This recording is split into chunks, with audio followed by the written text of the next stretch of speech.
Welcome to the Dungeon Mashters. The Dungeon Mashters, yes. A bunch of professionally unprofessional Dungeon Masters. Pro DMs, just not necessarily pro at this whole streaming business. I swear I've totally not been, learning how to do the streaming thing for years. We'll get there. It's all good. Anyway, so this is session number 2. Last time on the Dungeon Rosters, we were introduced to our crew of 4 intrepid adventurers. We have Tailend Wavesinger, the Bard, Flick Dog Slicer, the Goblin Fighter, Isaac Halliday, a human artificer, and Torque, the Turtle Barbarian, who wears a rope, pretty much. Jack will be joining us a little bit later. So we'll jump in with the 4 of us for now, and once he joins us, then it'll be all good. So last time, as our crew set sail on the Intrepid Devil, the ship that they had become a part of, setting sail into the Sea of Souls, they were beset by a brutal storm of perhaps supernatural origins. There was fog and faces and voices in the fog, and the ship was torn asunder. The crew found themselves waking up on a beach, one they did not recognize, along with the captain and only a handful of the crew that had survived. They proceeded to scout the island. They found an old hermit, an exile, living in some ruins, and who told them about some smugglers that visited the island frequently. And with that information, they were able to make their way to the south end of the island, find the smugglers, take them out, and take their boat, and set sail / row for the nearby city-state, independent city-state of Tyr. And that is where we pick up this week. So, using the makeshift rowboat / sailboat that the smugglers are using, and really it is essentially a very large rowboat with a mast that has been haphazardly attached to the middle. It's not even the same wood, the same construction of the boat. It looks like it was salvaged from another vessel of some sort and then just kind of like placed essentially in the middle, roughly the middle of this boat, and then anchored down. And so with some awkward rigging and sails, does it look secure? It's fairly secure. Captain Boone is confident that it'll get you to where you need to go, but he's not about to take it out into the wider seas. Not that the Intrepid Devil was in great shape itself, but anyways. So the ship is in decent enough condition that you're able to make the voyage towards Tyr, which sailing fairly slowly and having to kind of get used to this awkward craft takes the better part of a day actually to essentially get to a point in the sea where you can see the island of Tyr in the distance. And as you draw closer, you begin to see a smallish town sitting on the shore of a fair-sized island. And you can see the town is actually in 2 halves. There appears to be part that is upon a raised cliff, while most of the town kind of hugs the bottom of the cliff, between the cliff and the shore. A single tower rises up just off to the right-hand side of the kind of double port that you see. And this tower is fairly old-looking. And even from this distance, as you get closer, you can see that it really rises above anything else in the town. It's definitely the tallest structure. And there's a single light on the top that is actually functioning as a lighthouse would. The tower doesn't look like your standard lighthouse, but it does have a light on the top. It seems to be a magical light, and it is shining out into the bay and into the sea around the town. As you approach closer, you can see that the dock is actually split into 2. There seems to be sort of the main port area. You can actually see some activity as you get closer. And there's a separated side. The building's much nicer construction to the right-hand side. You can actually see guards walking up and down the pier. You can see a guard tower off to the right of the docks that's got a couple of people on top. Looks like they've got firearms of some sort that are trained on the water at all times. And as you approach, As you're drawing in close, you can see one of them kind of take a bead with his weapon and just watching you as you get closer. And Captain Boone says, all right, I think we better go for the lift dock there. I don't think they want us boarding over on the right. So I'm just going to set us into this one of these bays over on the left side harbor here, and we'll see what we can find out in this here little town. Any he kind of stops for a second. Now, I don't think that we can set this boat sailing again. I don't think we can take this to the port of Sands, surely, which is where I was hoping to get to. So keep an eye out, and while we're in town, we might want to try and secure a passage of some sort, or maybe even another vessel if we can get our hands on one. So just keep an eye out, keep an ear out for what you hear, what you see, and any news, bring to me and let me know, and we can hopefully we can not spend too long in this kind of backwater looking town. And he just kind of sets back to steering the boat into port. Did we know what Captain Boone's business in Port of Sands was, or did he tell us, or no? So you guys were just shipping merchandise that he had acquired in Easthold, and just so trade goods, various trade goods that you were taking back to Port of Sands to find a buyer for. And most of that had been lost at sea. You managed to recover a few items, I believe, last time, some canvas, a few different things from the smugglers' ship that might be used for turning a coin. But unfortunately, the cargo of Captain Boone's ship is somewhere lost at sea, presumably. Yeah, so I wonder if it's even worth going to that port anymore if we have no goods. That's kind of what I was driving at. If he had other business in Port of Sands other than the shipment. Sorry, I'm all tied up here. What's going on? And to fix my hair. He kind of looks pensive for a second and goes, well, you days have hit point. We could try to set sail back for Easthold. Either way, we need to get our hands on a ship. And I think the only thing we're going to find here is maybe a passage or a small vessel that will get us to one of the larger ports, where I can get in contact with a few people I know and maybe see if we can get another vessel. I'd like to get back in business as soon as possible, I'm happy to have at least half an ocean between me and Easthold right now, but... Noted. Well, if not Easthold, we could always go north. There's nothing really north to find at the moment. I understand, but we need a ship, first and foremost. We do need a ship. So let's just let's get the lay of the land here into here. Ask around, maybe see what we can find out, and we should probably stay here for for a couple of days at least, just to kind of rest and get our bearings back. But from there, we can talk about where we're going to go. But we need a vessel, otherwise it's a moot conversation. Question for the floor: do we really need a ship, or do we just need the plans for a ship?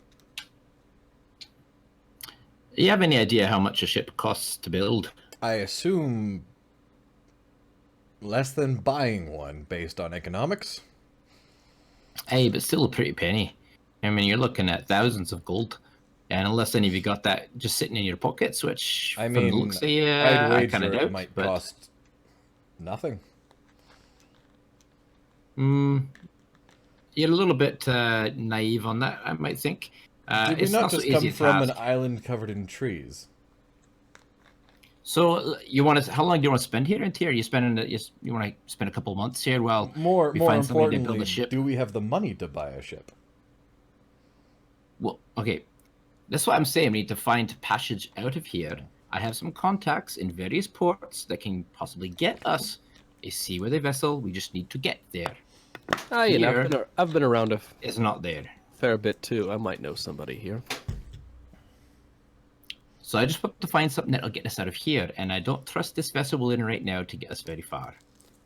You can. What do we do with these two? And I'm just going to gesture towards the two smugglers that we made row us here. You have one, actually. You kept one guy alive, I believe. Pretty sure we had two. Sure. We'll save it too. Well, I think maybe we can hand them over to the local authorities here. It looks like they got some sort of government in place, and seeing as these seas, well, Tyr is the closest nation, as it were, then they might be interested in having a couple of smugglers. Odd question. And they might have a bounty on them. Perhaps we can get some money that way. That's true. something we might want to question about. Do we know if they're already marked smugglers, or this was their first foray, seeing as they kind of sucked at it? If they're not criminals, we did just murder about 5 people. That's a fair point. And bringing I it think out you'll to the find that authorities, you murdered a bunch of people. I murdered 3 people. You murdered 1. I do believe your Malkin friend, the hermit that you found on the island there, he did say that it was frequented by smugglers. So if these folks aren't smugglers, then who are they? Oh no, they're definitely smugglers. The question is whether they've done anything to get a price on their heads. Worthy of it's like arrest. saying you've met one black guy. Well, we can inquire here and we can see what they have to say about it. And maybe the guards here, maybe they know. Maybe somebody has an idea of who these gentlemen are, and if they are wanted or if they are known, then perhaps we can catch a bounty. So let's just make dock and see what we can find out, right? Let's maybe wait till we discover if the or dead tag is on that bounty before we start telling people that we, had a bit of a tussle. Fair enough. Tell you what, I'll stay here with them on the boat. Me and Welks here will look after him, and the other kind of scruffy-looking deckhand just kind of looks over. Mm-hmm. And you go into town and you can ask around. I'll see if there's anything to be salvaged from this ship. Maybe see if I can find a buyer for some of these goods or something. But you go ahead and find out what you can find in town. Does that sound fair? Hi, Captain. Sounds delightful. Great. So as with the conversation, at this point, you've kind of slowly been drifting towards the port, and now he more intentionally kind of sets you into one of the docks. And the first thing that you notice is that it's a pretty empty port, and most of the vessels that you see are fairly small. There's a handful of rowboats. You see a lot of fishing vessels, smaller fishing vessels. There's one sort of larger sailboat, but nothing really that looks like it'd be worthy of the open seas. And even as you're kind of looking at that, the captain just kind of goes, "This might be harder than I thought." As he sets the dock, you can see there's a couple of dockhands kind of walking around on the pier. Most people don't pay much attention to it. They just see in the boat kind of coming in. A few, however, they stop and they look and they just kind of watch you as you come into port. Just kind of curious. And you see there's mostly humans. You see the odd halfling walk around a couple of doors. There's a few, different people of different races here and there, but it does seem to be a predominantly human settlement. Flick in particular, you do notice that there's a couple of not hostile, but curious glances kind of eyeing you as you're coming in, just kind of watching you, like raised eyebrow, sort of. One gentleman wearing really, really like dirty looking brown pants, and he's got a white kind of shirt that's open at the top, and again it looks kind of ragged. He comes walking over bare feet, and as you're coming in, he goes, "Hi, who are you? What brings you to Tyr?" Well, as you can see, we're a little worse for wear. Found ourselves in the bad end of a mighty storm. It's too bad. Where are you from? We don't get much visitors here. We're from the Sea of Souls. you're from the Sea of Souls. Interesting. Well, it's 2 gold to dock for a week, so I'll need to get that from you before you can, come into town, as it were, and go about your business. Keep the boat safe and all the like. So, Are you in the market for a boat? and he kind of looks over the boat. Not that one. Not really sure what I do with that one, but if you want to dock it here for a little bit, then that's 2 gold standard fee. That'll last you for the week. So he just kind of holds his hand out, just like expectantly. I feel like the captain should be paying that up. As you kind of say that, Captain Boone kind of goes, "All right, I mean, it's not even my boat, but sure." Reaches into his pouch and kind of fishes out a Hey, couple of dirty still looking gonna coins. captain, you're still gonna be captain. All right. The guy takes it. All right. I just have to be sure, Okay. The name is Jibs, by the way. I'm the dock master here in Tyr. So, welcome to town. Just mind your business. Make sure that you're not getting in any trouble. And just you don't want to go where anywhere that's kind of fenced off or walled off. Just stay away from there. It's walled off for a reason. But there's shops around here in the dock area. There's a couple of inns and taverns in town if you plan on staying. But friendly enough folk. Just be courteous and you'll get along just fine. All right. With that, he just kind of takes his leave and walks away and heads towards some porters that are kind of loading some crates and stuff onto a cart. You said this was a mostly human-populated town. Yes. The hermit we met back on the island, though, he was from Tyr, wasn't he? He was. He was not human. He was not. He was Malkin, so he was catfolk. Do we notice any of those wandering about?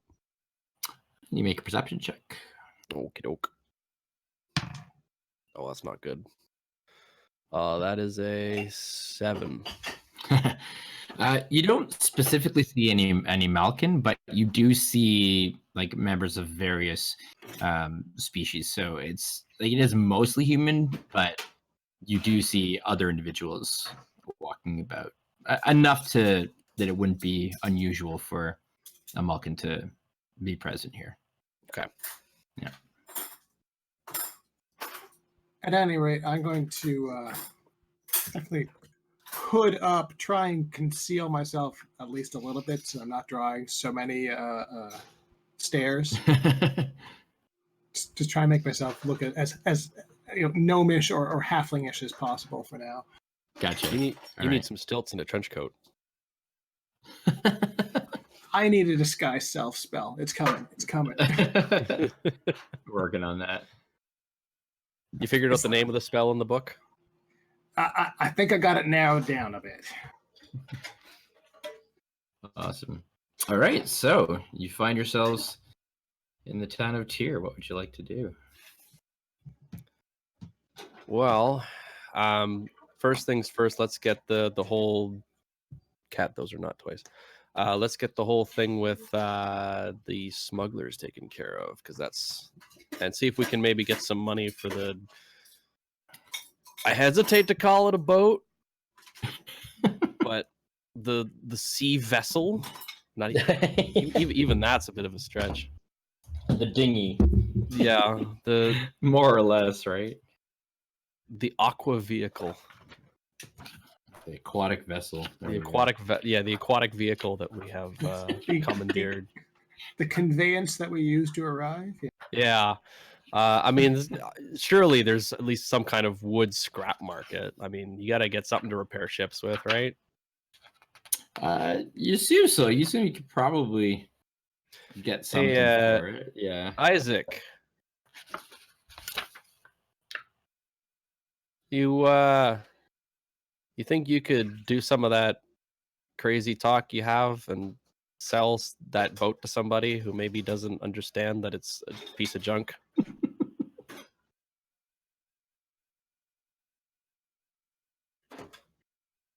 Isaac? Jeremy, we can't hear you. Oh, I'm here. Yes, Hey. I'm here. Which crazy talk? Do you think you could use some of your crazy speak that you have to potentially find someone to sell that wreck of a boat to? You know, maybe upsell it a little bit. Talk about how good quality the wood is. I can try a few things. While you're doing that, I'm going to get myself involved with trying to find out where there would be a sheriff or some kind of law keeper. I feel like Flick should stay away from those guys. Okay. And I don't know, Flick, what do you want to do? You want to just hide? No, would I know if there would be a red hand presence here? Or a way of finding that out? As far as you know, just from your kind of initial contacts, the name Tyr hasn't come up in your recollection at all. It doesn't. Just giving a look at it too, it doesn't seem like that prominent of a place for the Red Hand to be active.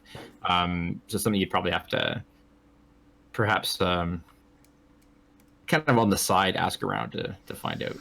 Yeah, because they're more of a covert organization. Yeah. Okay. Yes.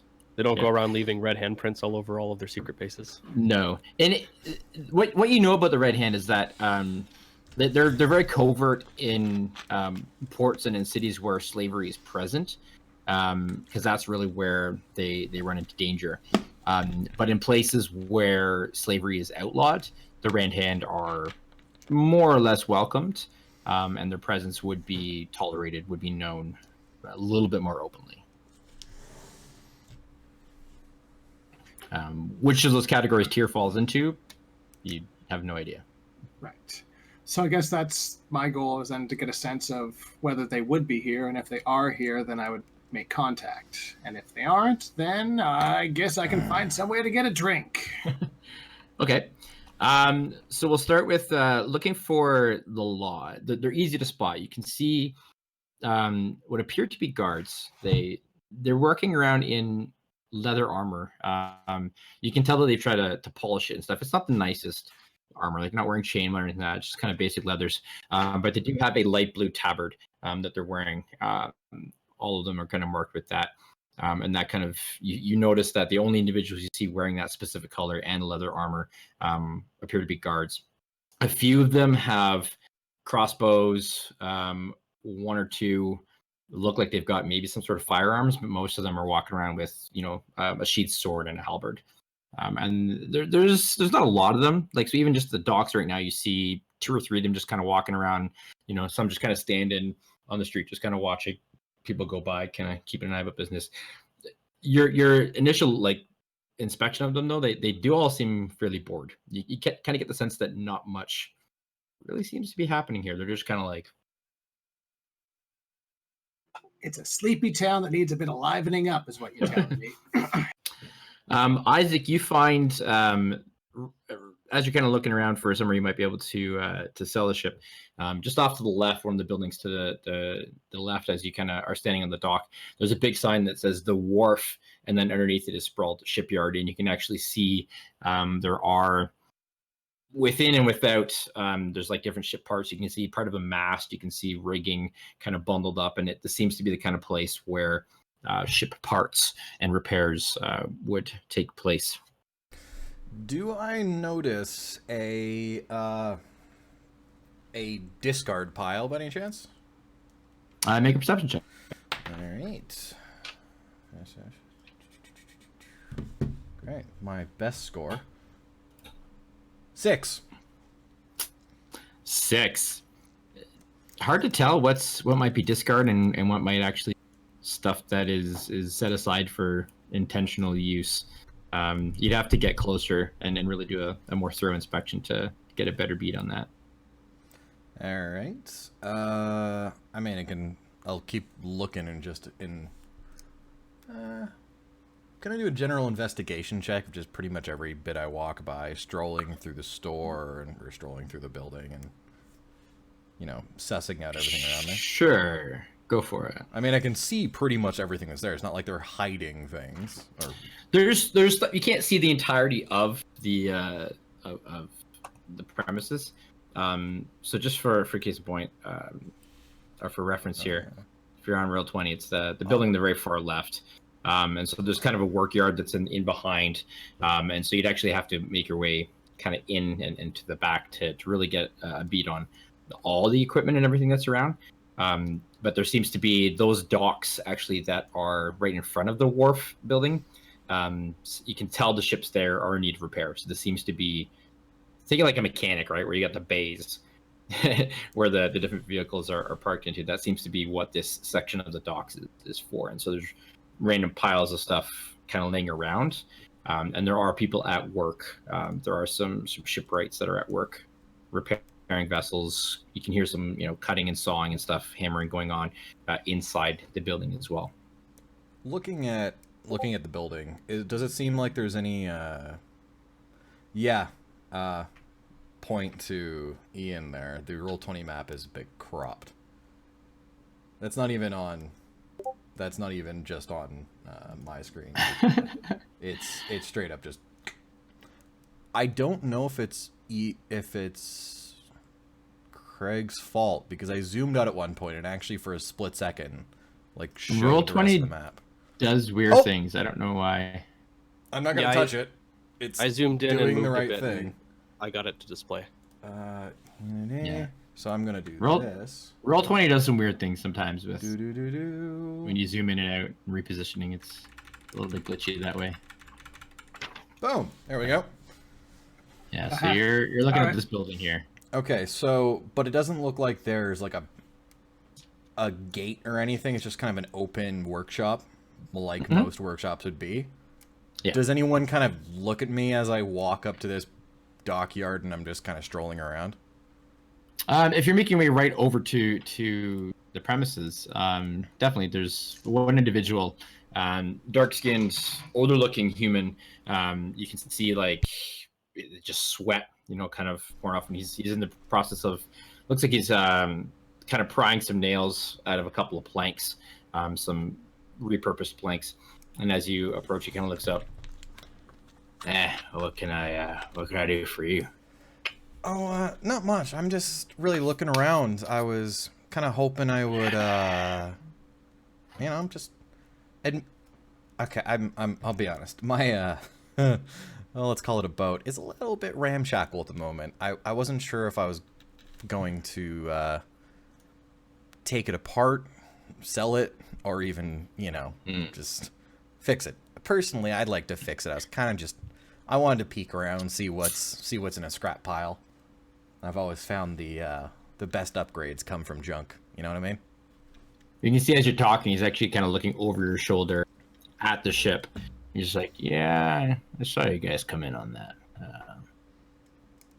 That's a weird looking vessel. Looks like it's already kind of had a patch job done on it. So you want to sell that whole thing? I mean, we wouldn't mind making a bit of gold. Personally, I don't have full say on it, but my party hasn't really given me a chance to give it my own once over. I don't know if we have the materials for that, but we kind of want to see what we can do. You know what I mean? Well, it doesn't look like the best vessel I've seen, but it's not the worst shape either, so we might be able to get some parts from it. If nothing else, I'll tell you what, I'll send one of my hands over to take a look at it and kind of do an inspection and just see what kind of shape it's in. And if you give me about 20 minutes or so, and I can give you a quote. Fair enough. I'd be willing to give you for it.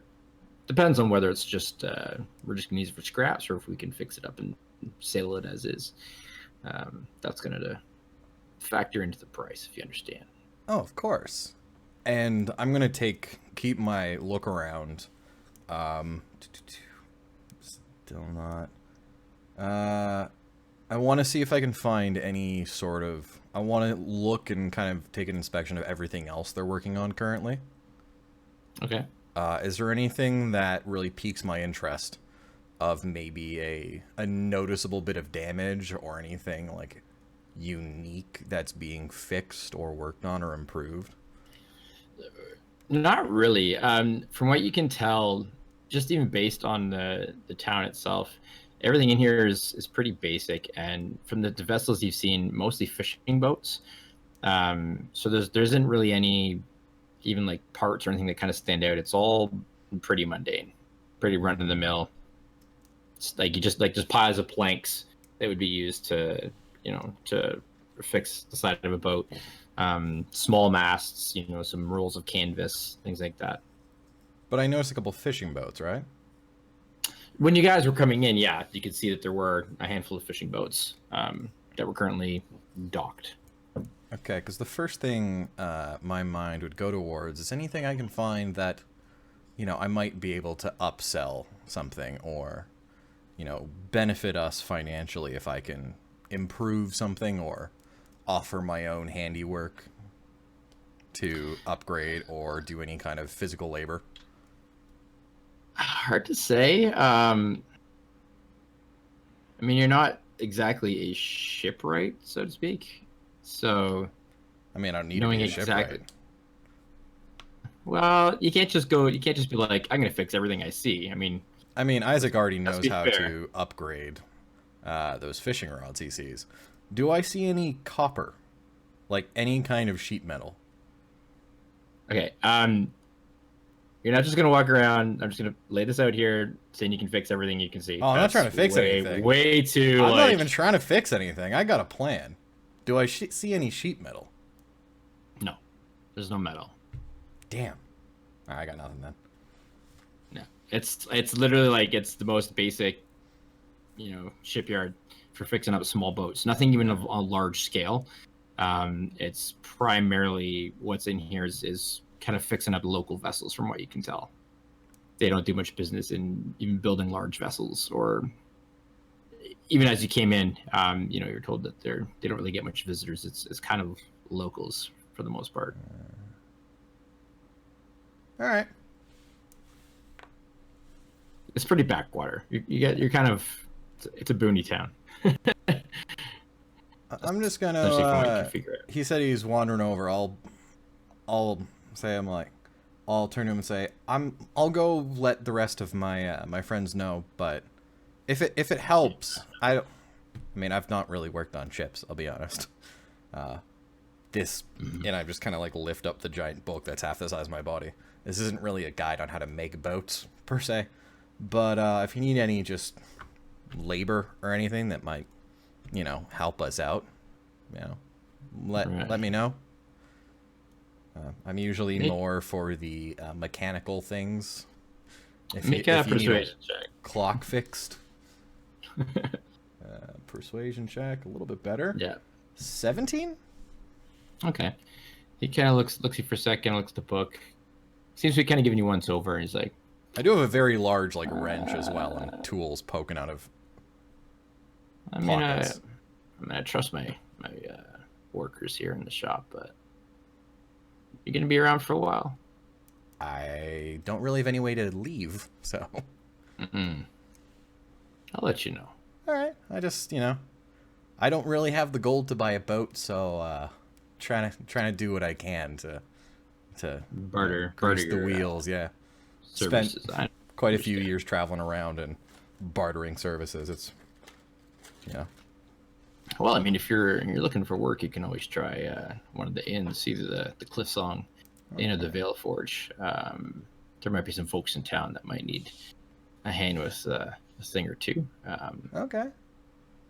But yeah, there's usually postings and at the inn, or it's a good place to find out what's going on. Right. I mean, to be honest, there ain't too much that happens around here. Tyr's pretty run of the mill, as it were, but it doesn't say that nothing exciting happens from time to time, so who knows? Fair enough. So yeah, this entire time, Flick has been casing the place, just looking for anything valuable that isn't bolted down.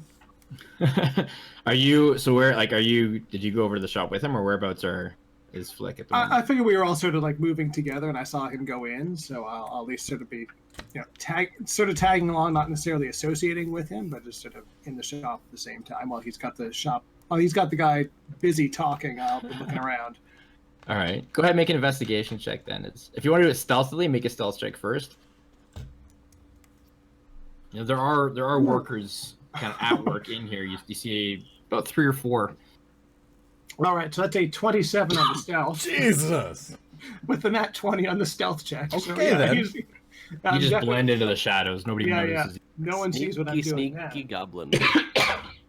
Excuse me. And that is an 18 investigation. You do a very thorough investigation and discover there is virtually nothing of worth in here, unless you're interested in rope and twine and This basic is what I shipwright tools and wood, canvas. It's fishing net. It's very simple, mundane. Yeah. I have to do my due diligence here. I'm just saying. I mean, there's a couple of tools laying around, like the odd hammer, two-handed saw kind of laying around here and there. So there are some. Do I see any dark smoke?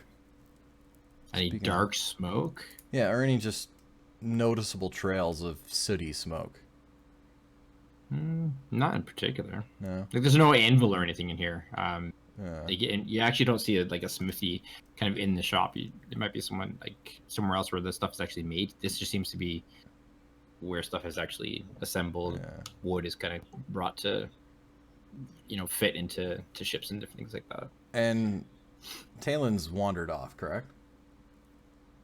I mean, I wouldn't say wandered off, but I'm heading over towards some of the local authorities. Okay. Okay.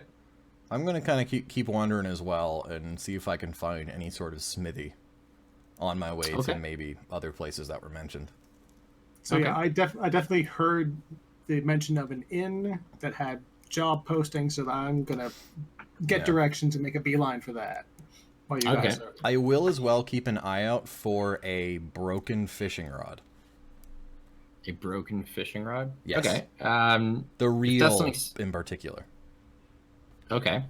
So that's probably, from what you've seen, like the docks. There's a couple of fishing boats around the docks. Nothing in here. Like, there's no reels in here. There's all just ship parts. So you probably have better luck kind of looking around the actual boats themselves to see if there might be something, which would involve you going down to the docks and looking around. There's about 4 or 5 shipping or fishing vessels that you can see currently docked. I'll take a walk around before I go into the town. Okay. So Talon, you're heading towards one of the guards that you see. Yeah, you said they're very obviously members of authority, so Mm-hmm. And while I'm doing that, I'm still constantly keeping my eyes out for any cat folk that I might happen to spy. Sure. I mean, obviously this is a very small part of the town, but just doing my due diligence to keep an eye out. Okay. So one individual that's kind of closest to the docks, you can see her just standing there, just kind of, boredly, just kind of leaning with her halberd. And she's got her blonde hair kind of tied back, and you can see the unmistakable elven ears poking up and very slender features, but she's wearing the same leather blue tabard. And she's just kind of standing there, and as you approach, she just kind of looks over at you, gives you a nod, just kind of watches as you approach. I will give the sort of a flourishing bow as I'm going to tap into as much charisma as I possibly can. She raises an eyebrow. A little bit of a smirk. You can just see like the corner of her mouth just kind of ever so slightly go up. Well, hey, I look pretty okay. Twirling bow and a tip of the hat and go, "Milady." Well, no, I'm not going quite that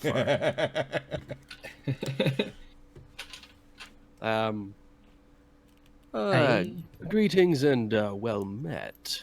I am Mr. Wave Singer, and I was curious about any bounty hunting jobs that may have been posted recently, possibly those involving smugglers.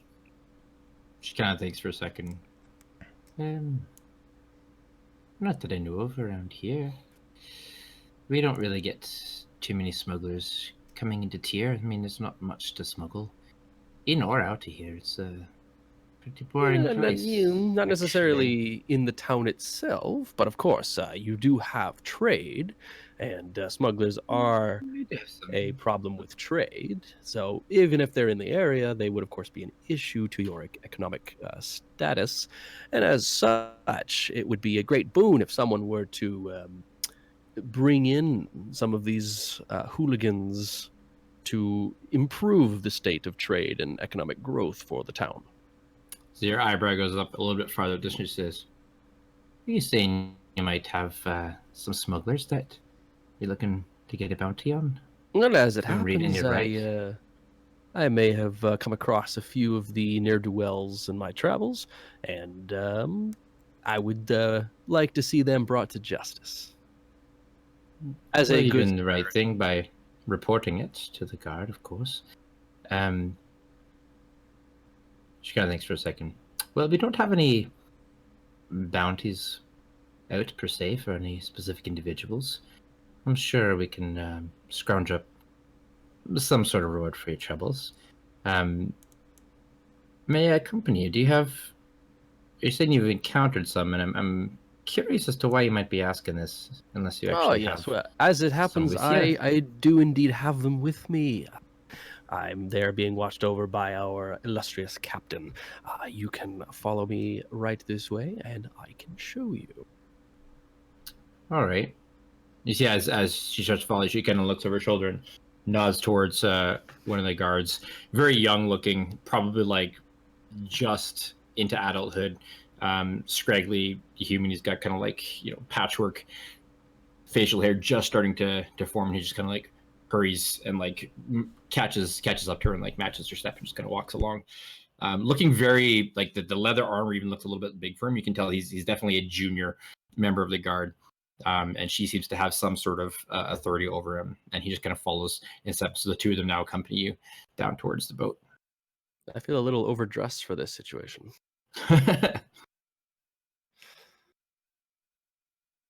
So you make your way just down to the. Yeah, we're gonna make our way down there again. I'm gonna keep All right. scanning for any potential feline features that I might see, and I imagine I'll also notice Flick and Isaac kind of moving on further into the town as I walk past them. So Flick kind of passes you by as you head in. Isaac seems to be still down by the docks, but as you approach the boat, Captain Moon's kind of waiting there, and the guards immediately. She kind of expresses interest. She notices the two individuals. So that be the smugglers there, the two you got bound and tied. I'm I had the assuming, two unless that's dwarves how you there. treat Yes. your crew. All right. Well, if you want to, you can accompany the two of us back to the barracks. We'll process them, and then we can ask the captain there if any reward could be coming your way. I'm sure he can spare something. That sounds positively phantasmagoric. I'm sorry, what? That sounds good. All right. All right. This way then. If you want to hand them over to us, we'll take them. But you can come along. I would be delighted. All right. So the youth, he kind of looks like he like goes for the one, even though they're bound up, he's still kind of like, you can see he's kind of nervous, and he keeps like looking to the elven woman just like for support, and just kind of takes and like follows him behind. And she's just like, she's bored the whole thing. Even this doesn't really seem to pique her interest. She's just kind of like, all right, come along now, and just seems to be really just kind of there. She's just like, all right, another day in tier. And they take you towards the barracks. Fleck, as you're entering into town, you notice as you're kind of walking, you see the back of Torque, rope kind of tied around him. You just see him walking off. Yeah, I was totally gonna go back to the boat and collect him and take him for a drink. Because damn it, that man needs a drink. He's like, so you see him like down the road. He's just kind of off this direction. And he's just walking off in the distance. Just kind of seems to be like. I'll call out to him. Hey, Torque, come on, we need a drink. You and me, let's go. He just kind of raises his hand. It's like, I'll be back. Just kind of keeps walking. Suit yourself. Heading towards the very center of town, the unmistakable look of a tavern. You can see there's actually a sign hanging out front that says the Vale Forge Inn. And even though it's kind of midday, you can see that there is activity. There's patrons kind of coming in now. You can hear music coming from the building as well. And it's not the nicest looking inn that you've seen, but it's not like ramshackle either. It seems to be old, but well kept. It looks beautiful. Definitely better than that beach we washed up on. That much is true. Isaac, you're looking for fishing rod? Yes. Ideally a busted one, because otherwise or a busted fishing rod, a ideally intact reel. Okay, go ahead and make an investigation check. Are you looking like, are you gonna like go pilfer some boats, or what's your plan exactly? I am looking to see what I can find laying about. Then I'm looking to see what ships have the most excess crap. Then I'm looking to see the most down on their luck. Okay. So go ahead and make an investigation check as you're kind of walking 24 down the pier. So at the end of one pier, you can see a couple of, looks like there's like different pieces of discarded rod. One is actually still got the fishing line attached to it. That's actually like off into the water. And it looks like it got snagged on something. You look down, it seems there's some rocks that the line got snagged on, the rod broke, and whoever owned it just kind of left the rod there and walked away. And there is a salvageable reel. Okay. The rod is broken in two. There is some fishing line there as well, but the reel looks What type of rod is it? Just stick? Like, just a basic wooden rod, yeah. Okay. So it's not much further than the just like stick with string. Yeah, I mean, it looks like it's been intentionally carved, like whittled down, so the end of it is definitely like thinner. You can see actually kind of some of the spots where it's been shaved, and there's been some cloth or canvas, some sort of material that's been wrapped around the bottom to make a handle, but fairly simple otherwise. Okay, so that's good. Are there any rings on it, like to hold the line, or is it very, very simple? So it's like something you pull off a tree and then you stick a reel on it, basically. I know nothing about fishing rods, so we'll just assume it's like a snapped rod. It's exactly what I'm looking for. It's good. It's more than good enough. Sure. Mainly, I wanted to find yes. a comparable, a decent reel. So I'm not about to go researching fishing rods, so yeah, we'll say sure. It's not a complete shit if it wasn't broken. Yeah. Okay. Basically. So I'm gonna wander to town and see what kind of like junk stores I can find. And welcome, Echo. Yeah. Okay. I'm gonna go look for junk stores, ideally a smithy, because almost every town has a smithy. Okay. So you do recall actually, like when you guys docked, so kind of the main dock area, you can see like a general store. There's kind of like mishmash of like trader shops, kind of general goods, kind of in the whole area. And you do recall hearing the sound of like ding, ding, kind of coming from somewhere in the din. There definitely was the unmistakable sound of somebody at work on an anvil. So you don't have to go too far to find that. Cool. We'll jump back to Tayland. So long story short, you make your way to the barracks. And there's a number of guard individuals. You can see some kind of practicing. There's an outer courtyard that's kind of surrounded by a low stone wall. And you see a couple, taking practice shots at some targets. There's two individuals that are kind of sparring with just wooden poles. But even their sparring, like it seems like they're doing it just not to actually train, but more to just kind of pass the time. They don't seem like the most disciplined guards that you've encountered, but they all are armed, and there's a few of them. Are they at least hitting the targets? Yeah, they're not like okay, complete idiots. I mean, they can hold their own, but they're not like expert bowmen or experienced sword fighters or anything. You imagine they probably don't see too much action. That's what I'm thinking. Actually, in the areas. So I feel like they're just more of a peacekeeping militia than anything else. It seems to be the case. Just again from the size of the town, it being isolated in the islands here, it doesn't seem like they'd have much opportunity to really get involved in too much beyond, taking care of some rowdy townsfolk or chasing off the odd beast, that kind of thing.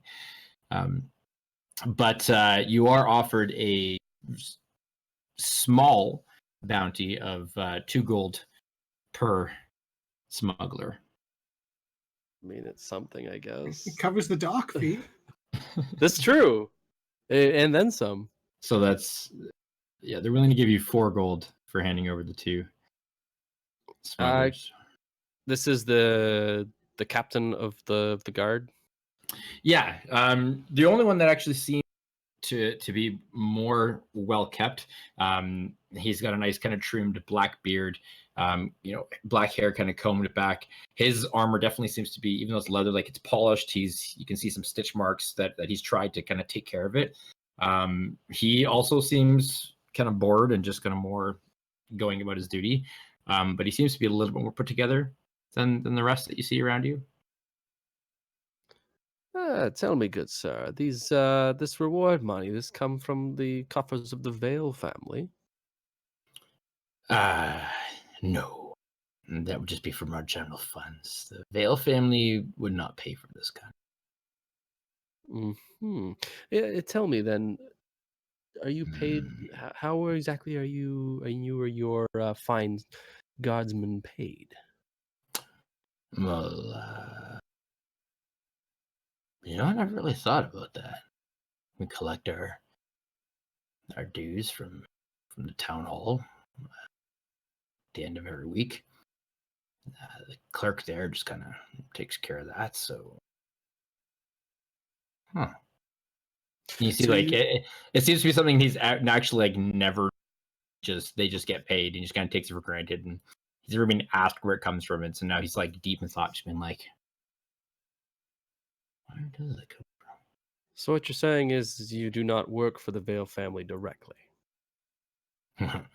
Everyone here works for the Vale family, whether directly or indirectly. Maybe they own the town. They are here. They'll tell you that for sure if you can read into them. Tell me more about the Vale family. What exactly do you want to know? Well, we're stopping in town. Never been here before. I just want to make sure I know who's who and what's what. It's very important for a traveling sailor to make sure he keeps his nose clean and doesn't offend the right people. Or wrong people. Well, I mean, the one that you need to know more than any, I guess, is Lord Vale himself, Lord Eddard Vale, second of his name, and he'll be sure to talk about it as well. He's the lord here. He's the current patriarch of the family, grandson of Merrily. She's still alive, but from what I hear, she's quite old. She hasn't left the estate in a long time. She was in charge of things before she passed it on to Eddard there. But when was this? Probably good 10 years now. Maybe 11 years ago. You don't say. But Eddard Vale, he's an okay leader. I mean, he doesn't work as too hard. Kind of keeps himself mostly. Keeps short hours in town hall. The Vales, most of the time they spend their time in their estate or up to, I don't know, gods know what they do outside of running the town. I mean, most folk here, we just kind of go about our business and pay no mind to those above us unless they force themselves into our sphere of attention, if you know what I mean. Does Lord Vale like to walk about the town, or does he mostly keep within his manor house? You won't see him walking the streets. He's even got, he kind of pulls out a map, actually, shows you, he's like, there's, they've got their own cordoned off pathways and everything that they use to even get from their own private dock to the town hall and back, and it's just for the Vales and their attaches. So he would never walk the streets with us common folk. Oh, that makes sense. Good to know that I won't accidentally run into them and do I say something that Probably may be not. untoward? Put it this way: if you find yourself running into the Vales, you're in a bad spot, unless you've been invited into their presence, which I wouldn't count on it. No offense. So, if I may, could I Hmm. inquire as to the nature of your business? You have a lot of arrests that you have to make, a lot of criminals or folk that best not be left in town? Sorry, I just saw that Jack has joined us. Sorry to interrupt. Just continue the scene as you Oh, were. good. Sorry, I'm late. Jeremy's got to fix our feeds now. So we'll let Jeremy take care of that. He just kind of very casually, he's like, yeah, there's not too much that goes on here. You get the occasional townsfolk that has too much to drink, and we gotta lock them up for the night. Just kind of let them sober up. The occasional fight between neighbors, that kind of thing. Most of that's taken care of at town hall. There, they can go before the judicate there and get that all sorted out. But we get some beasts that kind of wander, and a couple bears in the northern woods that'll wander their way to town. Sometimes we gotta take care of that sort of thing. But You don't have too many executions, exiles. Yeah, that's a very specific thing to be asking about. Kind of looks at you now, like starting to get a little bit more suspicious. You're asking a lot of questions. Yeah, that's what travelers do. We like to learn the lay of the land. It's how information gets passed around. Make a deception check. Okay.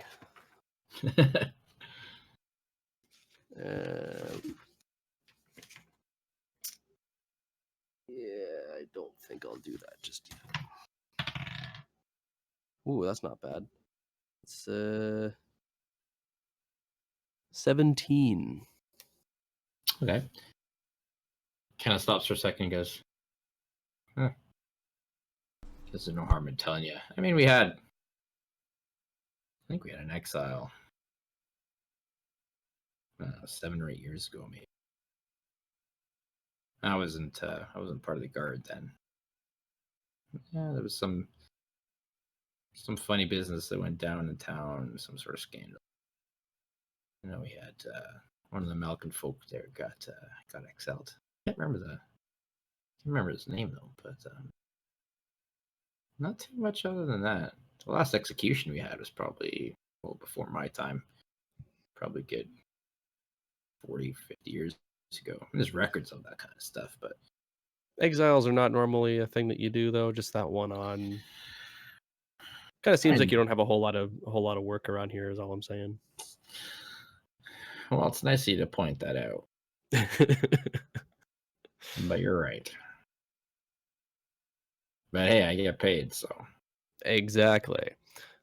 Well, it was pleasant chatting to you and learning more about your humble town. I shall endeavor to enjoy my stay here. I assume you have Right. public records or some kind of area that contains more details on the town. Should I wish to learn any more about its history? Well, that would all be kept at town. Thank you very much. You'd have to be given access to that, especially. I mean, you're not here, so yeah, I don't know. You might not have much luck looking into that kind of thing, but that's the place to go. That's all right. I am known to be very persuasive, but thank you very much. You've been very helpful. I shall endeavor to ensure that if I come across any more smugglers upon the waters surrounding your village, I will bring them to your attention. No, thank you for that. Hopefully you won't find any, though. You know what I mean. Well, it's one of those don't take this the wrong way, but I hope we never see you again kind of situations. Pretty much. Yeah. Fair enough. Anyway, I have business to attend to. You have fun with those lackeys of the sea, and Yes. Yeah. Thank you very much. We'll look them up and see what we can do with them. They'll be stewing here for a while. I can tell you that much. Wouldn't have it any other way. Yeah, you take care. Watch yourself in town. Of course. Kind of just like watches you side-eyed as you kind of leave, just like not quite sure what to make. I'm just gonna start whistling.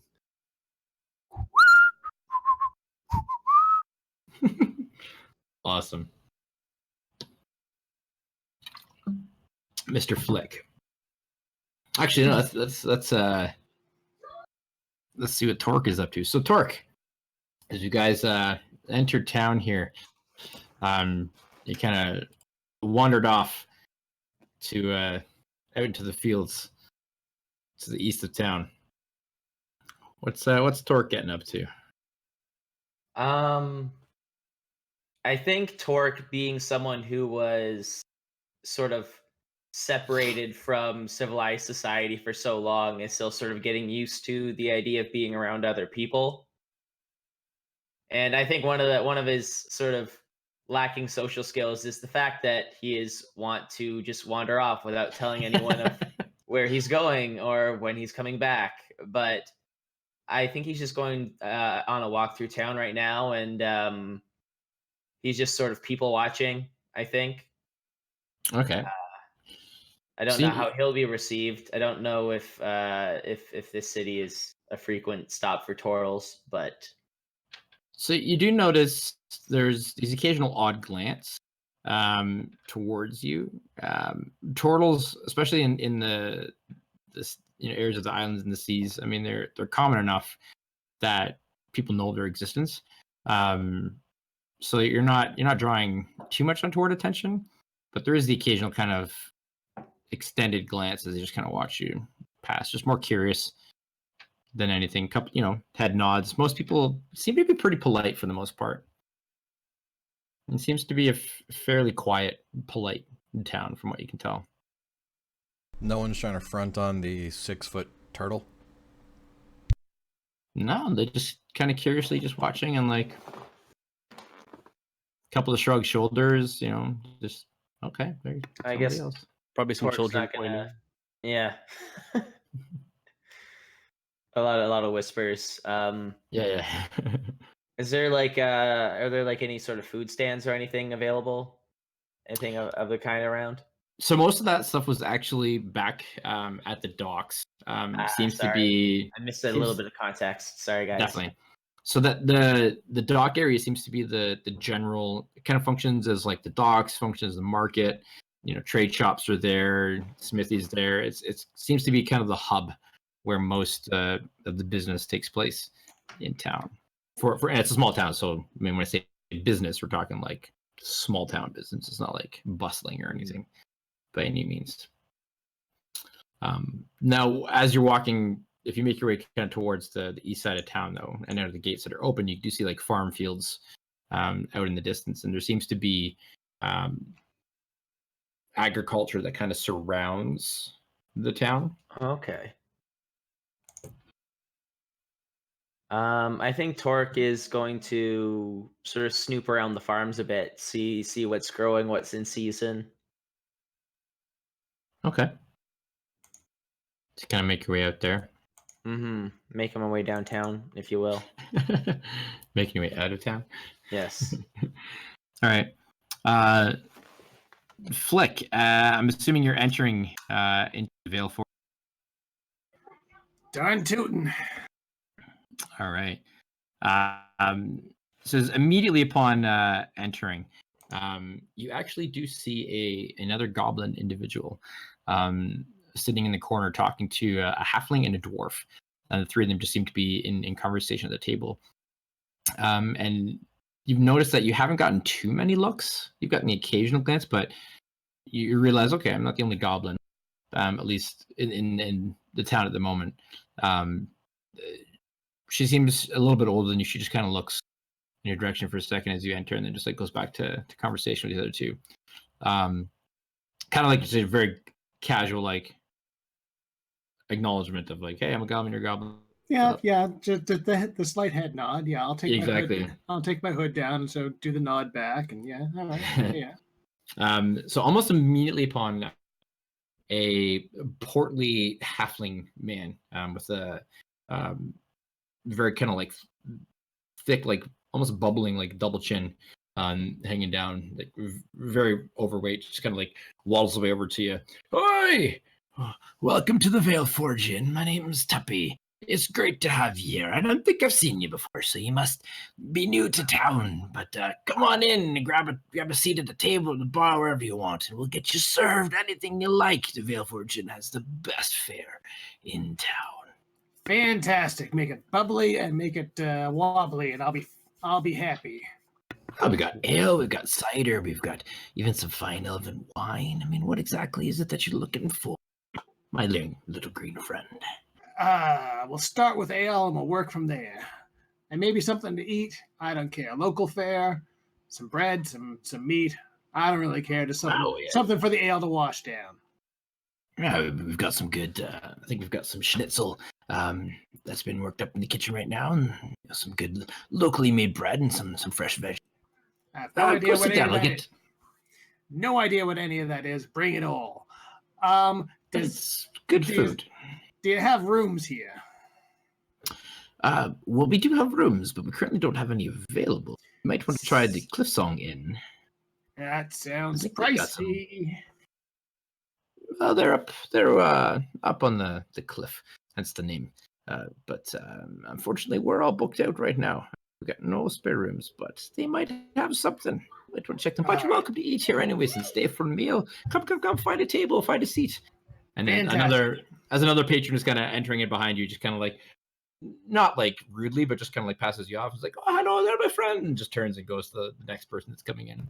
Seems to be like personally welcoming every single person, and you just watch as he just makes his rounds, talking to every table, talking to everybody. Seems to be very well liked and well received as well. Cool. I will secure a table big enough for the four of us. Okay. And load it up with as much food as I want. Awesome. The innkeeper's name was what again? Tuppy. Tuppy. Okay. Tuppy. Gotcha. Portly old halfling man. All right. Okay, yeah, I will gladly tuck into whatever he provides and await my compatriots. Was there mention of a jobs board? Is that here or is that the other end? So you do see, yeah, there is a board that has kind of general news, not so much the jobs per se, but like just have, news. You can see some notes welcoming, new births, deaths. There's like a few, help wanted kind of things that seem to have actually been sitting there for a long time. It's not full, but it's like something here, a couple things. Anything catching my eye? So there is one that's kind of curious. It doesn't have really much information on it. It just says search help needed. See Karakun. Karakun. And the writing is like very, very fancy. Karikun. Karakun. All right, I will definitely pull that one down. That'll be my reading material while I'm having my meal. And I'll be mulling that. Okay. So the food, it's fairly modest fare. But for the entirety of it, including the ale, it's going to run about 5 silver pieces when all is said and done. I'll throw in an extra silver as a tip because he seemed so welcoming. Oh, big spender. I mean, I guess you're level 2, so you can say that is big spending. All right. You have a total of 20 gold each. Well, I've got 13 gold left, so yeah, that 6 silver is a not insignificant portion of my wealth. Indeed. So I thought we only got 20 silver each from that hubbub. Yeah, that was like leftover starting Oh, you gold. took Like, that's starting all gold. Yeah, I did not. All right. Okay. So where are the rest of you guys up to right now? So Isaac, have you making your way back into town, or what? You got your fishing rod? What do you want to do? Did I find a smithy? There is a smithy. Right. I'll show you in the map here. This building. So the northernmost building in the docks area. Alright. Appears to be a smithy, very modest smithy, and there's a sign outside that says Maddox Outfitters. All right, so very close. Looking inside, do I? I'm gonna just kind of walk around like a customer, kind of standing outside, maybe poke my head in a little bit. Mainly want to see what kind of metals he has on the wall. What kind of stock he has just there. Okay. So the individual inside, you actually see a fairly large female dragonborn. She has bronze scales. She seems to be older, but her scales are very bronze, almost kind of. It looks like there's like a dark bronze. And she's got a very simple leather kind of apron that she's wearing around. No gloves on her hands as she's working. She seems to be currently trying to bend a rusty old sword kind of back into shape, kind of just seeming what she can do with it. And as you walk in, she just kind of gives a look over. What can I do for you? I walk over just slightly before I answer. I kind of look at how hot the metal is. How hot? What color is it? It's not. It seems like it's been cooling. So it's probably past the point where it's reached its peak heat and is now starting to cool. But a dull even as orange, you're looking at or it, yeah, like so she just like she actually takes it and she sticks it back into the forge. I'm gonna just like, just straighten up. Not as someone who's personally blacksmithed before. I'm just gonna like, pretend like I have no problem with what I just saw, and look back at her, and I said, I'm not an expert at smithing, man. She's doing a good job. Okay. Oh no, yeah, okay. She's doing a good job. Explain like every single thing.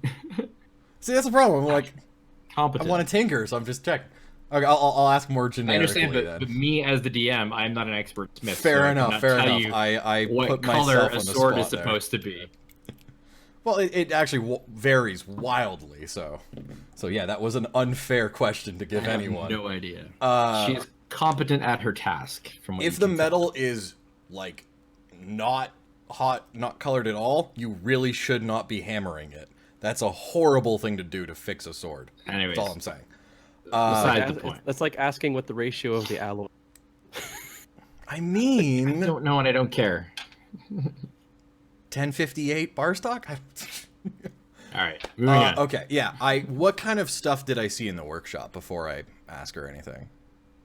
An assortment of things. Farm tools, sort of tools of the trade, that kind of thing. There were swords, a couple of axes, very common weaponry. There seems to be in the back there's like a large barrel that's got a number of unstrung bow shafts in it. You can see like bundles of arrows along the side. It seems to be just very kind of basic weaponry and mostly farm tools, and things that people would use, cartwheels, different things like that. Okay, so there's is there any copper then? Any at all? Oh yeah, I'm sure there'd be some copper. Okay, and most of is it all iron or any kind of steel? For the most part, what you see is iron. A couple of the weapons do seem to be better condition. There are some that are actually kind of displayed nicely on the wall.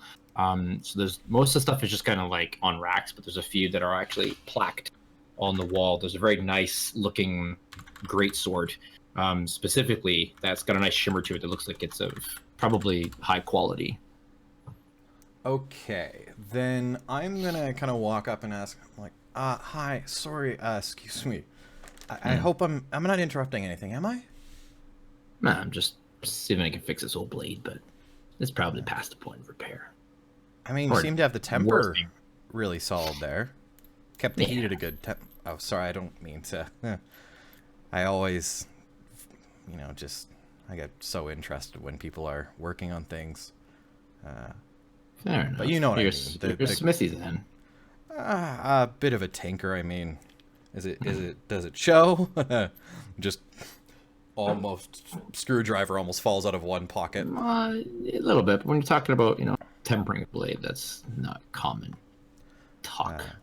I liked to learn. What brings you by? I'm actually looking for some kind of low carbon iron. Any bar stock you have? Any kind of spring steel by any chance? Not too much actually. Very smaller, thin piece. About your standard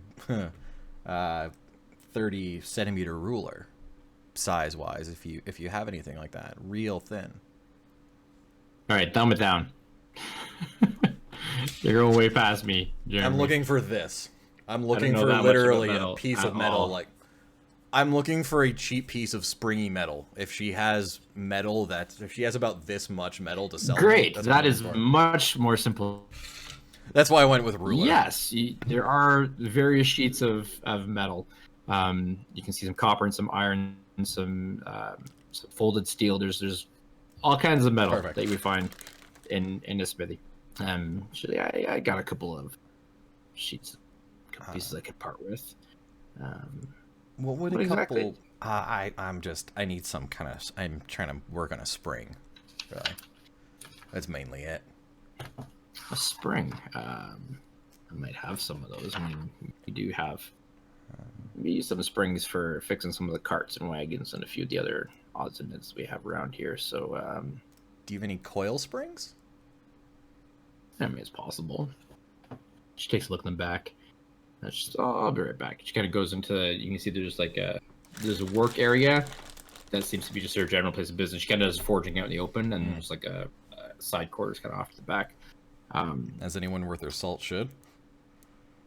So she brings out kind of this like a small crate that's got various coils and there's like different there's like even a couple of gears and stuff that are in there. She's like most of the stuff has just been salvaged off of broken things that people have brought in, but you might find what we're looking for in here. Are there any kind of like locking gears like sawtooth?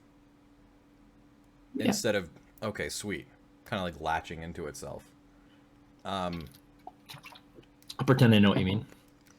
Well, like if you're kind of pulling, it will go one way but not the other. Like that. Sure. Yeah. It's a different tooth design. It's very standard. Okay.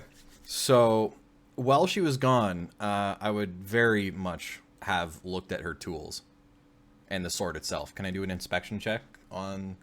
Actually, probably her tools before anything else, but if I had time, stare at the sword. Sure. Okay. That would be a 17. Decent tools. Okay. Well kept. She seems to take good care of them. There's free of rust, free of anything that would indicate that they're not taken care of. She seems to her workspace is very tidy, very neat as well. So she seems to take pride in her work. I like her. The sword itself is a piece of junk. You look at it like the blade is bent. It's got like a bunch of dents in it and stuff. The cross guard is like got a big crack down the middle. Like it's you can basically she was trying to see if she could do anything with it, just for kicks. But taking a look at it, you're like, yeah, there's not much that's gonna be used for. Does she have any form of drill? Well, I might buy the sword off her, but I'm gonna ask her grab a couple gears that are about the size of the fishing reel, and a few of the flat coil springs, and ask her how much. I said, I'm sorry, I realized I was a bit too entranced by the sword. What's your name? I'm so sorry. Matic. Matic. I mean, that would make sense with the sign outside. Clearly, priorities. How much would these cost me? Just couple springs, maybe 4, and then a couple of gears. Just kind of tallies it up. Let that go for about, we'll say 4 silver. what about 4 and 4? Make an even 5?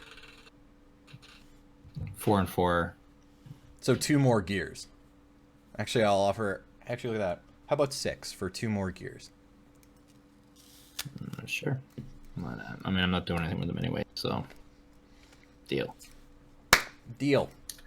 Pull out the silver. Just... If you decide to not finish that sword, is there a chance I can buy it off you as scrap or, you know, later on? I'm not quite done tinkering with it, so I'm going to see if I can do anything with it. Fair enough. First. I'm a bit of a tinkerer myself. I mean, well, by tinker, I mean just see if I can try out some new techniques, that kind of thing. I mean, I see you keep pretty good better to do it on here. rusty old things than on new things, you know. Yeah. Mm-hmm. Yeah. All right. I'm going to shake her hand and scamper off with my goodies. She grabs your hand and like thick, strong grip. Oh yeah, she's like a foot taller than me. Yeah. And you can see like even under her scales, like just like her muscles are bulging. Yeah. Like she's just quite large. She's just like very, very strong grip. Like I currently have 7 strength. I'm not the strongest. Yeah. So you definitely feel it in the hand. Like it's trying to squeeze your hand. Her grip is just like intense. Yeah. All right. She just kind of goes back, takes the sword out, just kind of looks at it, but goes back to where that. All right. Yeah, I'll just find my way to the inn. Okay. You can make your way over to the Vale Forge Inn. I think I'll head over that way too. Okay. Excellent. Torque. I got a table set up for all of us. Torque, most of the crops that you've seen, nothing exotic. There's a lot of cabbage. There's some wheat, carrots, potatoes, kind of standard agricultural fare. I think when Torque returns to the group, he's inexplicably wearing like a flower crown, and he has a bird perched on top of his head. Nice. Yeah. But as he returns to the group, though, he kind of like shoos the bird away, and it flutters off. Perfect. It's like the kind of bird that like sits on an alligator and like pecks at the alligator. Yeah, it's like... just checking them for parasites. Is it like basically Naru from Black Clover? That's awesome. Maybe. I don't quite get the reference, so I can't. I can't officially weigh in or not. Oh. All right.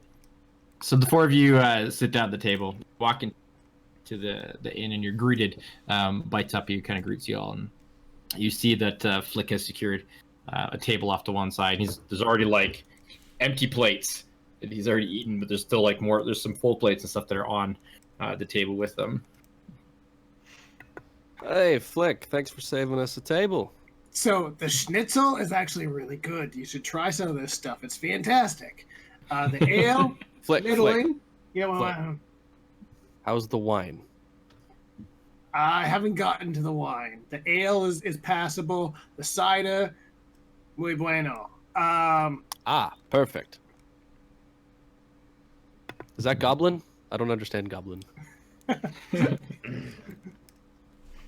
All right, if you guys want, as I'll kind of gather at the table here. If you want to take 5 minutes, we'll do a quick break, and then we can pick up with the 4 of you at the table together.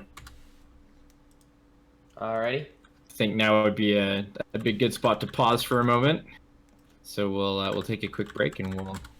But I just got here. Nah, it's okay. I'm cold break. Well, you just did. So we'll take about 5 minutes, and then we'll jump back in here. Oh man, that was probably going to be the funniest I'm going to be all night. I mean, I'll probably, use Echo, my smoke grenade now? quite often. Yeah, there we go. All right. Yeah. Okay, sounds on. Good. So that was like anyone who's been in a car with me. I always turn off my blinkers.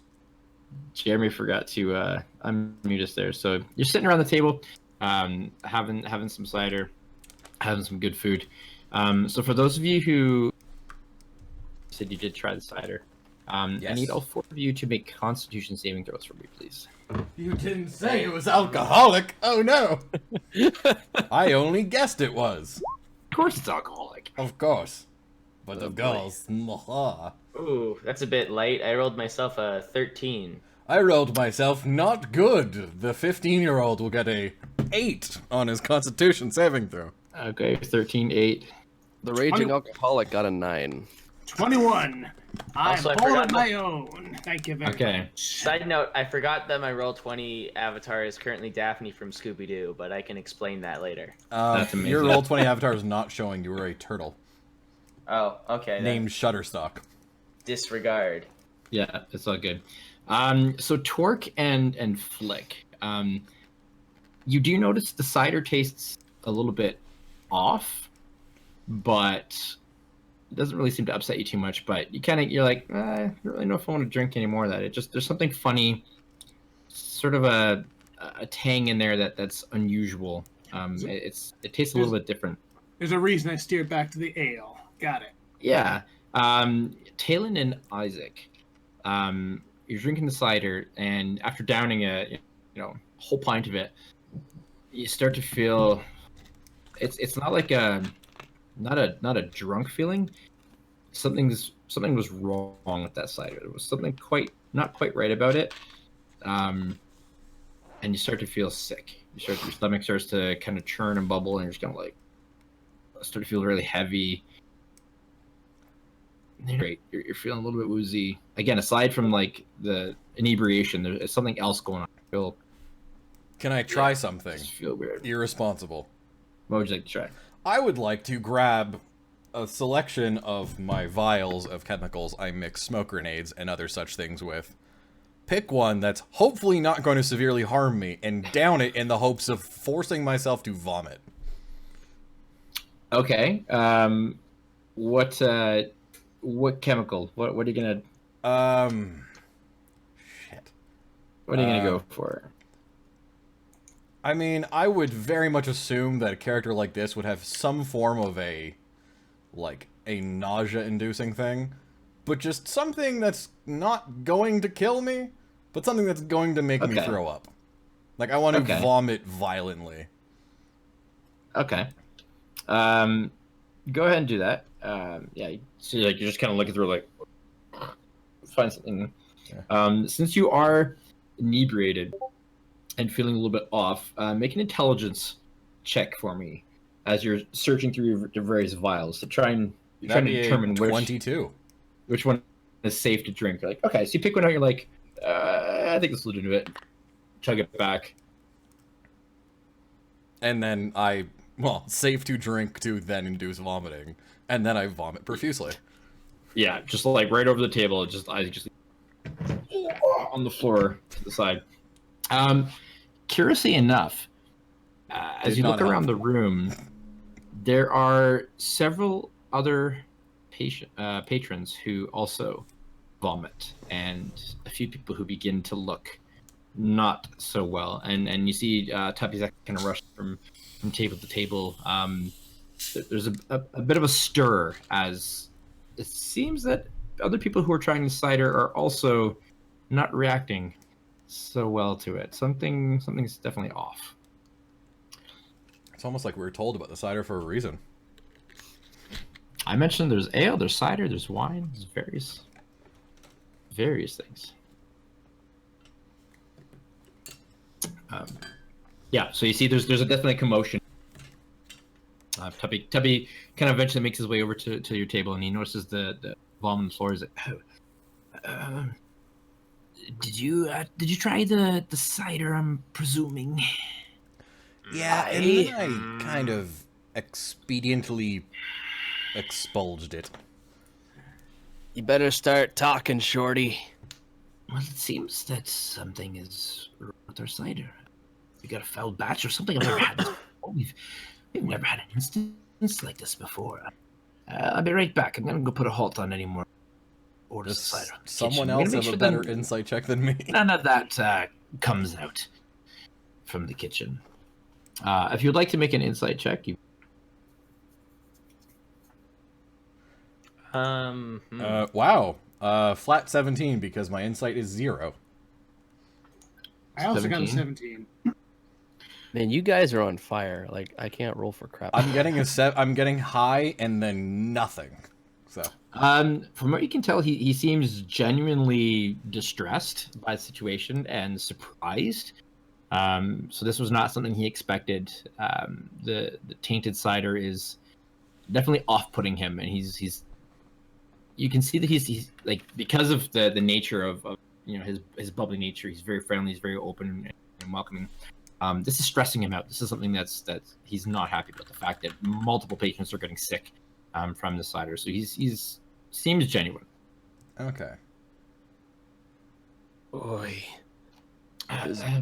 Birth it rocks, heave ho. Oh, I'm gonna bring gnashed and moaned. I'm gonna bring us some water for you, and obviously there's no charge for this. I would hope we're gonna get to the bottom of this, but if you just leave, don't touch the cider. Surely will be swallowed whole and I'll be right back. And bones. And he runs off. All right. So what do you guys doing? I thought it tasted fine. At this point, I'm just gonna be rocking back and forth and try to keep on track with each verse by verse to keep myself focused and not completely lose all sense of everything that's going on. Can I perform a medicine check to help my my musical friend here? Sure. I have a herbalism kit. I don't know if that will. Okay. Oh, I have. Are healing you potions, trained too. in it? Yes, I am proficient. Okay. Yeah. Do you want me to try rolling with that using the Roll20 Yeah. macro for that? All right. Absolutely. Big money. That's a 23. Bingo. Wow. I brew him up some tea that'll hopefully So having cure what ails you.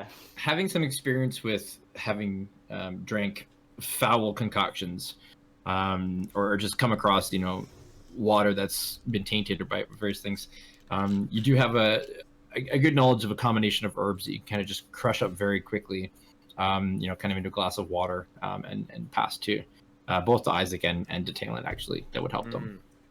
Did my vomit induction help me at all? It definitely did. There's still a lingering nausea, like you're just kind of feeling like, Oh, I mean, I would expect a little bit kind of, the room is spinning a tiny little bit. But the concoction that Torque gives you definitely helps to settle your stomach. It's still a little bit of a lingering headache, but your stomach settles. Okay, you're a little bit more with it, aware of what's around you. Not feeling like you need to immediately pass it. Awesome. Nice one. I'm gonna proffer the Torque. chemical to Talon. Like, this might help. Yes, give it here. Oh. Yeah. You down it as well? Yeah. All right, and Have you some immediately retch all over the floor. And it feels good. As much as throwing up does. So a number of patrons have actually just left the inn at this point, walked around. I don't blame them. Tuppy seems to have disappeared into the back and hasn't returned. After a few minutes, you can hear some commotion coming from the kitchens and somewhere in the back of the building, but he does not reemerge. So, what do you guys want to do? Well, I'm Yeah, gonna write down this whole concoction of Ipecac and Nintendo Switch cartridge, and which I just googled is denatonium benzoate, so I now have to learn about that. Sure. I'm going off the assumption that if I know it, I know it, because my character is probably smarter than I am. And Okay. And yeah, I'll probably look for the innkeeper as well. Okay. Do you want to go searching for him? Sure. Oh, for the record, think how long were we eating before we before that we all started vomiting? And I also have a question too once you answer that. So it seems probably about not too long after drinking the cider, actually. It seems to have taken effect fairly quickly after consumption. Did we get it, though, like 20 minutes after we got in the place, or? Well, yeah, you guys, because you had some ale first. I think from what I understand, and then... Now, you were saying that all of the patrons having the cider all had this problem, but it was all at the same time? It seems like it was, like, variously at different points, but all within the span of, like, say, 20 minutes. So did nobody order the cider until we got there? You don't know. Yeah. Maybe they tapped a new keg. I don't know. Well, that would make the most sense, right? That. Do you hear that coming from the kitchen? We should probably check that. Ah, Flick. Yes. My trusty, stealthy goblin friend. Indeed, that is me. Hail and hearty. I will go slink into the kitchen and find out what the hell's going on in this place. Okay. So you want to try and stealthily make your way in? And still rolling rocks. 26 on the stealth check.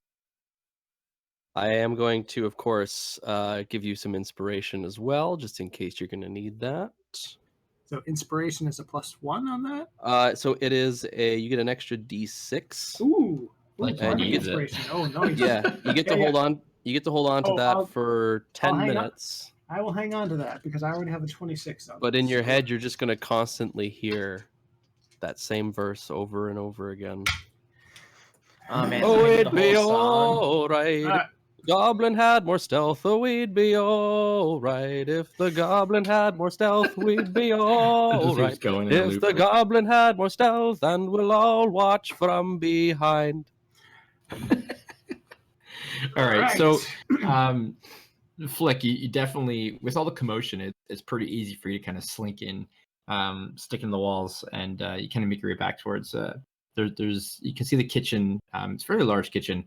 And then there seems to be stairs leading up, and then stairs leading down off to your right, like kind of going that way. And you do see Tuppy in the kitchen with Dinah. No, talking to apparently the head cook, and they seem to be having not a heated conversation, but a tense conversation, kind of going back and forth, trying to not loud enough to cause commotion, but like. You know, you try to argue quietly. They're kind of like, you could have found it. I know they just kind of seem to be going back and forth at each other. The cook is a very tall, lean, probably about a man in his mid-20s, full, like totally clean shaven, hair pulled back in a ponytail, wearing an actually quite clean looking apron. Can we see Flick from where we are? No. So where the table is, like Flick's kind of gone in. There's like a that kind of separates the back room. He's kind of gone back in there into the. So first off, is there is there like an obviously empty cask and new cask? Like, do I see that there has been like a new cider cask tapped recently? So the one side of the kitchen, it does look like barrels, and they are all labeled. You see a couple different types of ale.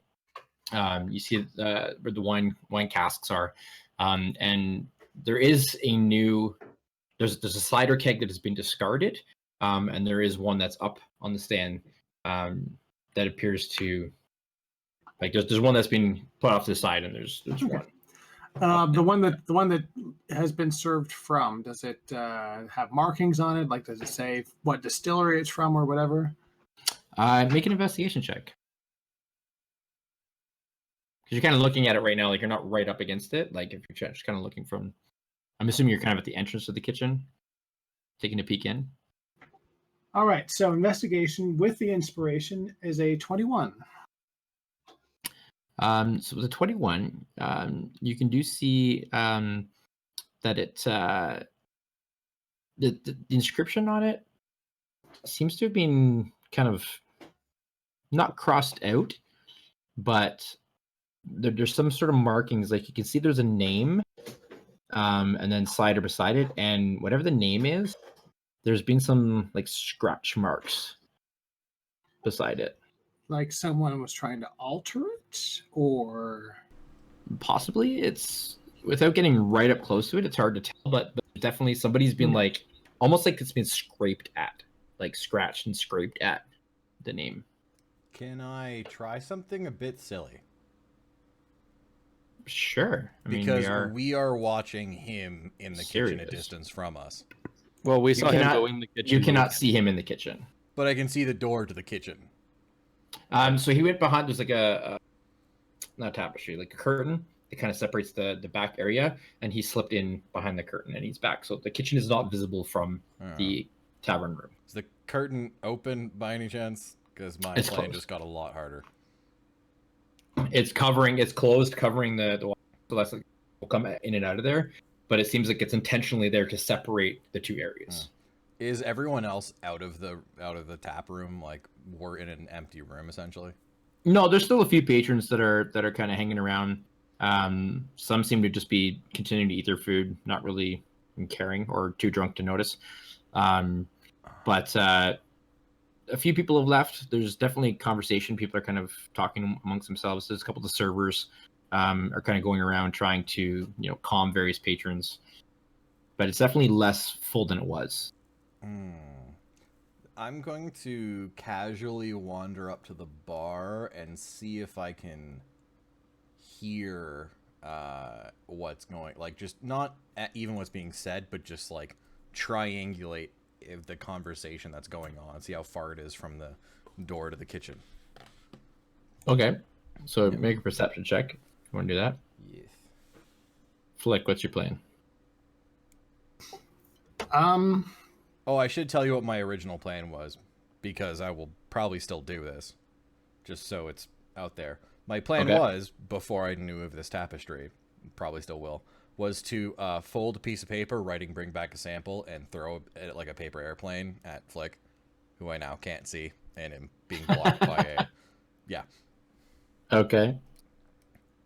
Yeah, you can't, you don't have a physical location because he disappeared out of perception. It's coming from, you definitely hear like muffled sounds from where you appear. Assume the kitchen would be. You can hear two voices. One that definitely sounds like Tuppy, and another one that's unfamiliar. Seem to be having, you kind of hear like just muted conversation. So they're not like right on the other side of the tapestry, right? Not right on the other side of the opening, like through a wall.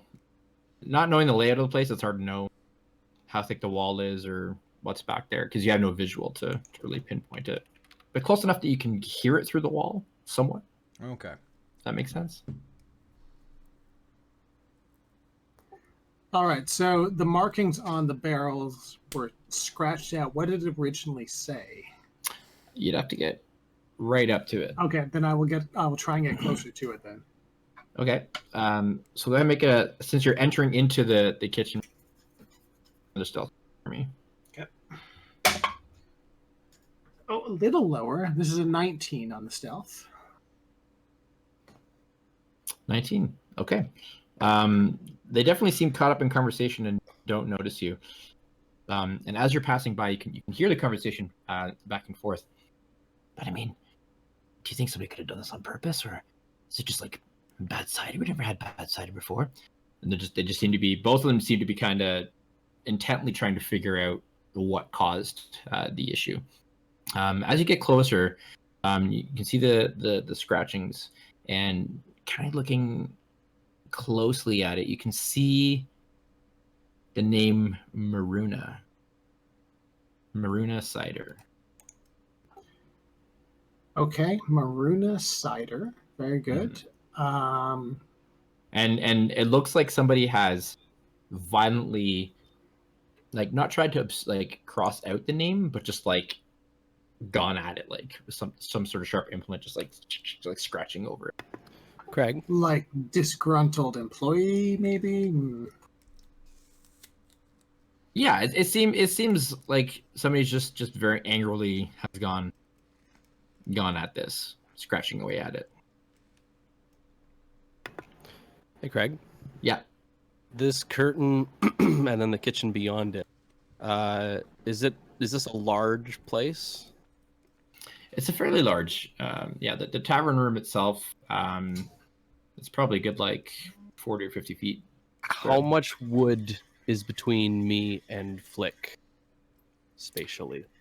Without having a visual on it. Yeah, like, would I estimate that the room opens up beyond the curtain? Like it's positioned like it's positioned in a doorway, or it's more like the entire wall is like. No, yeah, it's positioned in a doorway, so it seems like Okay. there's whatever area you're in that there's other rooms, stuff going on in behind that you would assume would be a kitchen and various things. I'm like just what I'm gonna do then is I'm gonna cut my hand. He said, "Hush now, here's your gown as the bed lanterns down." Then whisper something into my hand, and throw it through the curtain over to Flick, where he should be able to hear me if he's within 120 feet and there isn't 3 feet of wood between me and him. He will definitely pick that up then. Yeah. Hey, did you find anything worthwhile? What's going on? And you can respond back in a single whisper. Maruna cider was delivered here. The name is crossed out on the keg. I think it's a disgruntled employee or a rival or some shit like that. We can go sort this out wherever they make Maruna cider. I will relay this information to the other 2 compatriots. Okay. And I will start slinking my way back out while they are still engaged in their conversation, hopefully avoiding their getting caught back here. Okay. Easy enough. Yeah, you make your way out. Back to the group. I say, Flick, you are proving to be quite the valuable companion. I have my moments. All right, so I don't know about you all, but something smells. I'd like to go check this out. Nobody messes with my alcohol. Yeah, so looking at the keg back there, I'm trying to keep my voice down to not, draw attention to the fact that we're discussing what was going on. But, Makes sense. Yeah. So yeah, Oh, it looked like Jeremy. Something. The feed. You got some different screens showing up on our feed here. Your desktop. There we go. So And yeah, I know what your desktop looks like. And I can't hear you now either. Yeah, I just muted myself. Yeah. Okay. Oh, yeah, because I accidentally closed the. It's really weird that I'm in studio mode. It shouldn't do that. Fail. Okay, sorry, Flick. You were. So yeah, we got to suddenly find out where Maruna cider comes from and go pay them a visit. I think. We're assuming that's local.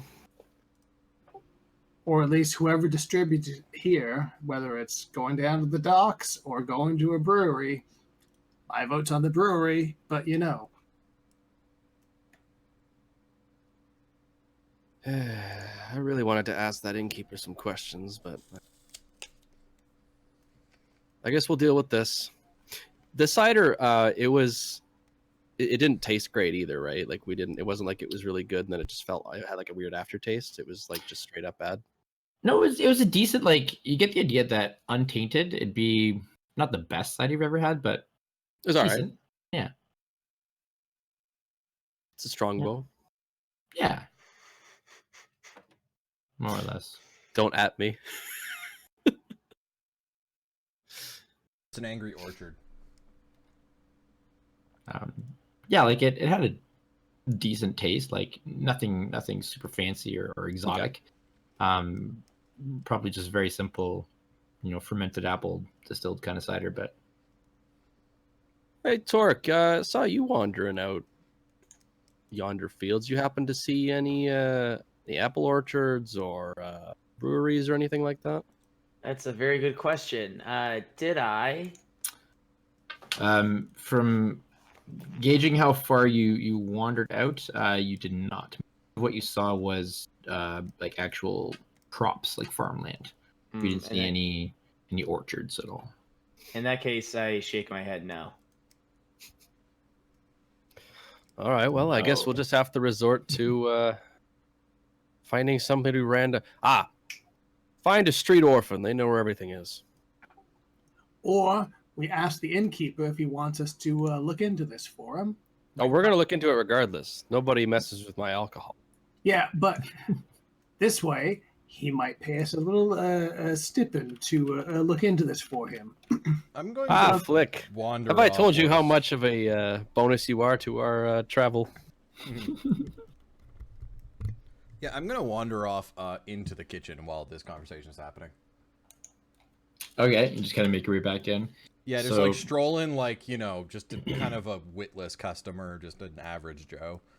So parting the curtain, you find yourself in just a very short hallway to the right. It's the open kitchen, and like Flick saw to the left, there are stairs going up to an upper level, and then there are stairs going down as well. So both of those are to the left of you, and then the kitchen is open to the right, and you can see Tuppy and the cook having a conversation together.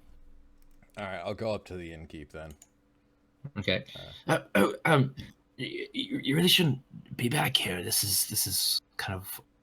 I understand the situation is a little bit strange, but I must ask you to make your way back to.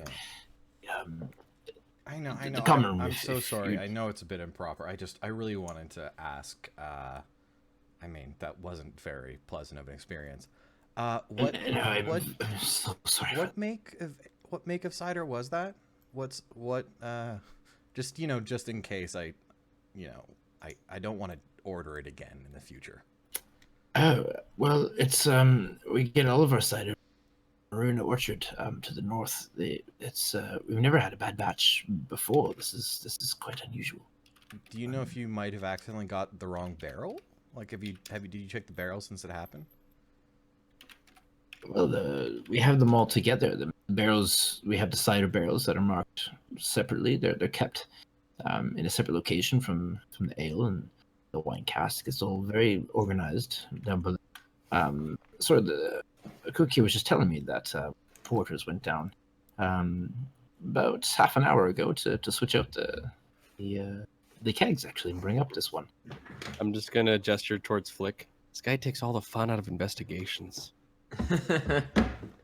So you said who was it specifically who changed out the cask? One of the porters. I'm not sure which. We have 3 or 4 younger individuals that will do some tasks here in things that need taken care of, cleaning and the like. Do you know which one it happened to be, Mary? The gentleman kind of said, oh, I think it must be.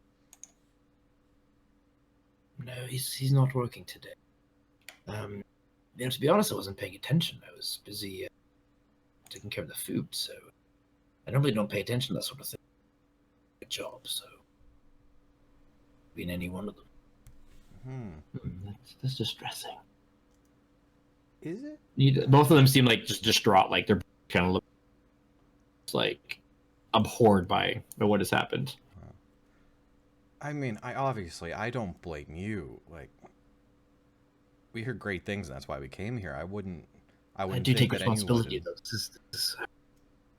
This What I'm worried about is the. this might be a bit odd, but can I maybe ask a favor or offer a bit of a hand of help? Perhaps. I honestly thought, I thought it would just be the whole stock, but you honestly just gave me a bit of an idea. I know I don't seem like much, just a traveling. You are quite young. Collector of things, Actually. but I've been known to find my way around chemicals and such. What are you getting at? I'm just thinking, like, we have a few samples, still in the glasses upstairs of the cider we drank, but maybe it might be beneficial to check the other casks, the ones that haven't been brought up. Well, we were Maybe just one was we were thinking. bad. I don't know. Actually. Maybe we can try and check. I don't know. Maybe they're all bad, but Now you brought the thought up, maybe it bears checking. I don't know what I can do to try and find out exactly what's wrong, but why don't you this is unusual, but I'd rather get to the bottom of this, and I know the Veils are going to find out about this. I mean, I don't want to be a Karen. I dread that conversation. No. To be frank, I could use the help of them because I don't want this getting out of hand. So, hey, come on downstairs with me to the cellar. To be honest, I don't want you guys to get in trouble. My friend who ordered the ale said it was phenomenal and his food was great. I'd feel terrible if anything happened to you guys. Everyone in this town's been very accommodating to us. Yes, I think it's best if we don't allow the Veils to be involved in this nonsense. Out of character, I did not hear him walk up. You speak as if you know but I don't recognize you. You've never been. Yeah, when did you walk in? Newcomers. Me and Flick were walking in behind you. Oh, eventually, because we agreed to go talk to them, and you were. I guess Torque will follow as well, just to be part of the team. I was very single-minded. I just didn't really know that conversation happened. Character walks in and just realizes after the whole thing, oh, people are standing behind me. Okay. Yeah, that's kind of fitting. You're kind of focused in on the situation, right? That's honestly, I'm trying to play it by right. only half listening to what other people are trying to do to keep in the mindset of like, this character right now is very scatterbrained. Totally. Because otherwise I will listen to everything and like think it through. Like, I don't want to do that. No, of course not. I'm not from here, but I've heard a few things. Veils. It's a passing interest of mine. Well, you must know that they own this inn. I assume based on the name. Astute of you. I'm merely the keeper of it. I work for it. This is their property. So ultimately, this reflects on their name, which they're not going to be out. And I'd much sooner have a cause, have an answer I can bring to them than just a mystery. So, come on downstairs with me. I'll accompany you down, and we can investigate and see what I appreciate your help on this, actually. Especially since you are not from here. We accept payment in free beer for life. Except not tainted, right? We'll arrange something. I promise that. Can I go just grab like the pint glass, whatever's left in the pint glass? Like, I want kind of a little dreg of that, just so I have the other stuff with me while we go. Okay, like you want like a tainted sample. Yeah, I basically go grab like from the table what's left, non-vomited, and I kind of bring it. Sure. I put it in like a small little vial. Awesome. Yeah, I can see you like trying to get from a pint glass into it. Luckily, I probably have at least one funnel. Probably. I'd assume so. Okay. So you guys want to accompany him? Yeah. Let's get this taken care of. And so to set the scene, as it's walking, I've just taken what I've now detached from the rod because I was working on it. I've detached it and I've stuck the vial kind of inside the crank of the fishing reel. And I'm kind of spinning it. I'm turning it. I'm trying to essentially, like, centrifuge it to see if any particulates separate by the, I'm seeing if there's anything that separates kind of as we walk. Okay. Make a... So as you're, for whatever this contraption that you're trying to make a tinkering tool check for me. Oh, not bad. That would be a 24. Okay. Yeah, so easy enough what the contraption you're trying to make. So you're trying to distill. I'm trying to, like when you separate blood with a centrifuge, I'm just spinning it around to get the particulates to separate. If there's anything in there that isn't just like, completely diluted into the water, like if there was powder, it would separate, right? Kind of like how blood platelets will, the whole thing.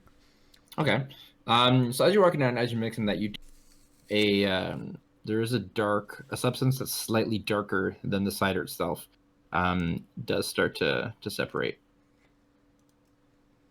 By the way, Jeremy, we can see you got some notifications that are showing up on your computer. Showing up. I muted those.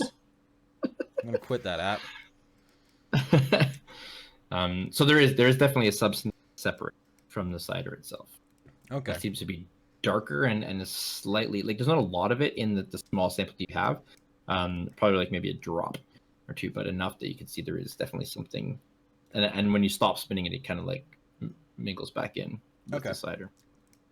So while you're doing that, Tuppy leads you down. So the stairs that were just outside of the kitchen leads you down. They kind of switch back on themselves into a stone cellar, and it seems to be functioning as a cold room, more or less. And there are essentially it's a long room on both the walls going down. You can see various casks and kegs, and as you mentioned, they are kind of separated. You can actually see all kegs of the same type are kept in the same area together. And in the back left corner of the room, there are the kegs of cider that are all stacked together, and he kind of leads you back towards that way. And there's a couple of torches that are giving light to the area. And he takes you back. He's like, well, this is the cider here, the kegs. They've all we get them in once a month. We get shipment in, and I'm gonna take a look at those kegs and see if any of the others have the name scratched out, like the one upstairs. Okay. Very quick glance. They all have the name clearly written on them. Ruinous cider, not scratched out. Okay. Are they stacked by? You said it was very organized. Are they organized chronologically? So they do like the date on is dated to like the shipment coming in. There's basically like you said they come in once a month, so you can see the previous month date on them. Okay, I'm going to, with permission, of course. Are they like tapped at all, or are they just fully sealed? They're sealed. They haven't been tapped at all. I'm going to, with permission, if the owner is willing, essentially go and get a sample from the last like batch or two that came in. So kind of get a time sample of all of them and do the same thing. So can we? It's like, well, I mean, if there's still good cider and we don't want to waste it all, we'll open another one. One of the newest ones, maybe. We could sure. Well, they all came in at the same time. We get, like I said, we get them once a month. We aren't receiving another shipment for. Do you have one from the last shipment, the prior shipment? No. We discard those kegs. All go back. I don't know if they probably get reused or recycled for something, but we don't keep those on the premises. We don't have space for that kind of thing. But here, and there's like tappers and stuff on the back wall, and he just goes and gets the tap, then the hammer, and starts puts a little bit of a barrel, like a wooden barrel or not a bucket, underneath one of them, and just starts to tap, punctures it, puts a stopper on it. Do you have something you want to test this with? I can pour it into for you. I mean, unless we want to have my compatriots physically test it by drinking it again, I'll just, I'll do another vial sample. I mean, the last Constitution check went so well. I'll just, as he says it, I'm just gonna prime and hand him the same ipecac substance again. Who's drinking it? Who wants to go for it? Devin. I'll be doing that. Okay.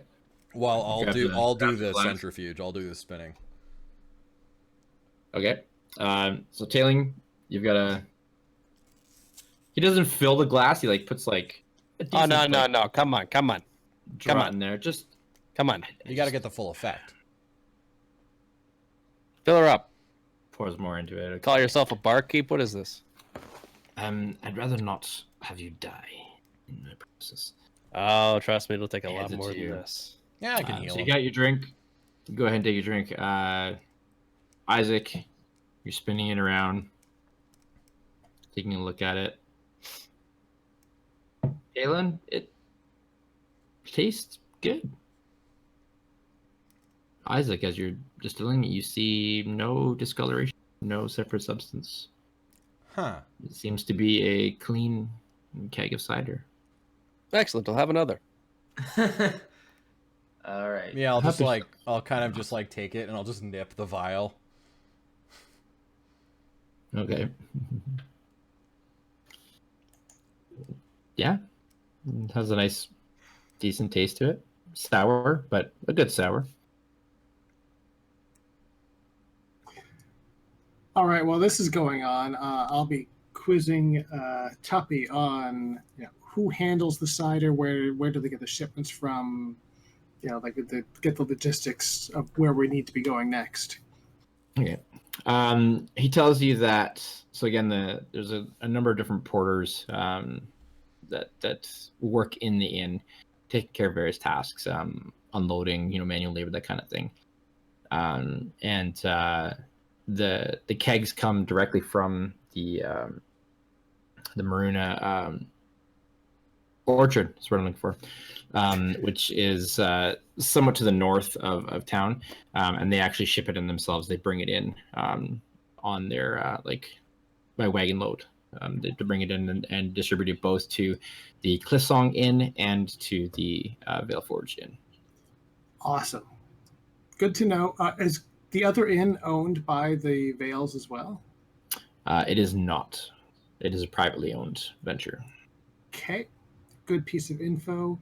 Last thing, I'm going to try and sort of get him to come back upstairs and discover the scratched out name on the side and see if he can have see his reaction to that. Okay.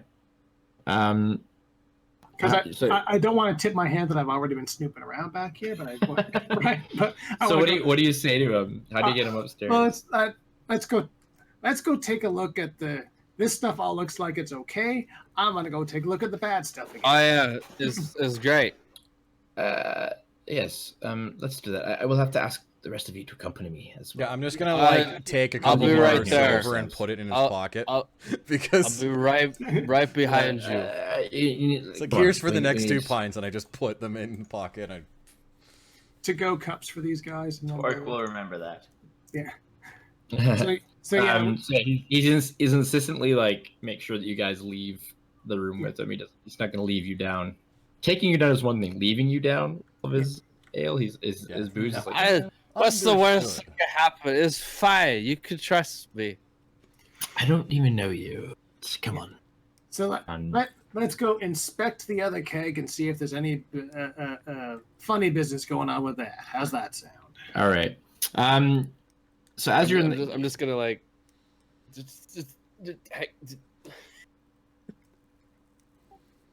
try to get as much in as I can as I'm being pulled away. Talon, come on. You can sing us a nice song as we go and look at the other keg. Odd question. Would a healing potion clear inebriation? No. Oh, fair enough. That's what I was guessing. What would you do with a drunken sailor? You need a drunken sailor. Cure disease or lesser restoration. Yeah. This would work for that. So Flick, as you are pretending to just be discovering this, since you have seen it before, I need you to make a deception check for me, please. You still got that inspiration? No, he used it. Damn. I mean, I am singing "Drunken Sailor." I could throw that your way. I don't know if you'd be aware enough in all honesty at the moment to know if he's trying to lie or not. I can make a check if you want. It's up to you. Sure. I'll say maybe like an insight. Insight, yeah, to gauge. See, this is why I was playing the Karen, so we didn't have to lie, and then drunken insight with disadvantage, or what is? Nah. Yeah, I guess it would be disadvantage because you were drunk. It's true. Oh my god.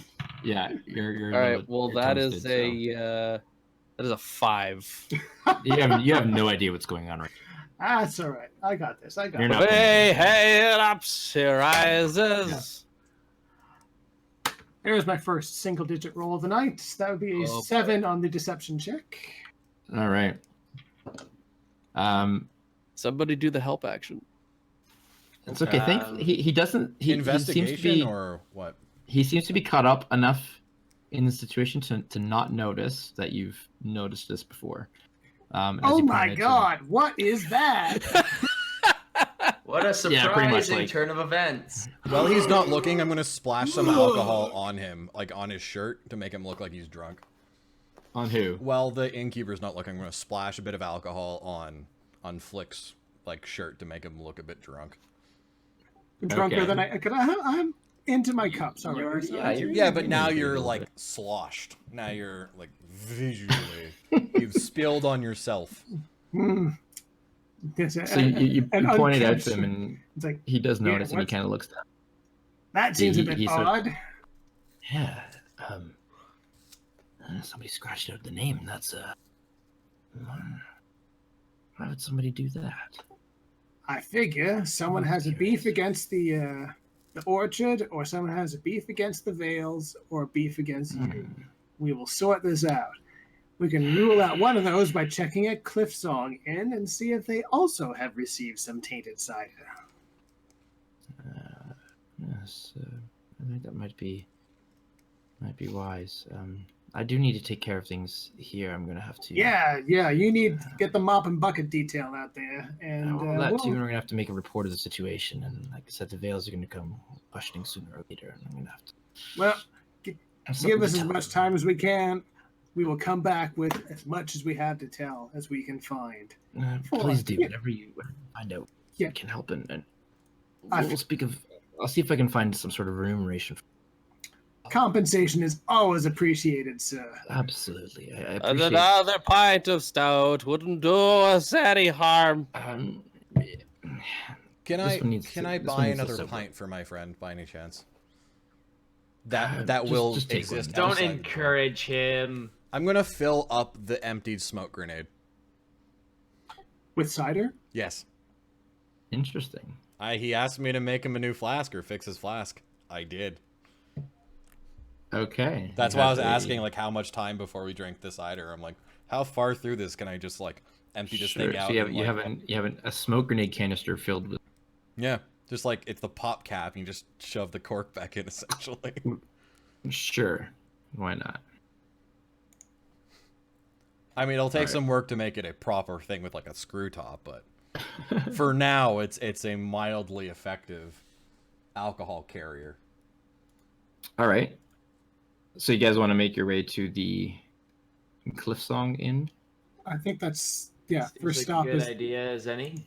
The other inn, see if they also have a total Barforama on their hands. Excellent. So the inn itself is easy enough to find. So you do make your way towards the upper level, as it were, of the town. There's just stairs that can lead up, and you do notice that the upper section it's like uptown, right? It's the houses are a little bit nicer, a little bit richer looking. This is kind of where the higher echelon lives. Yeah, it's the posh part of town. I gotcha. It is.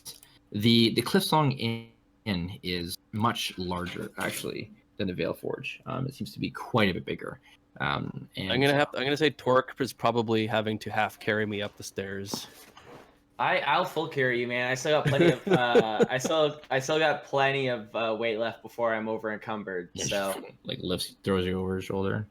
Awesome. Well, gently, I'm doing the whole like I'm helping, and just like placing a hand just like on his ankle or something.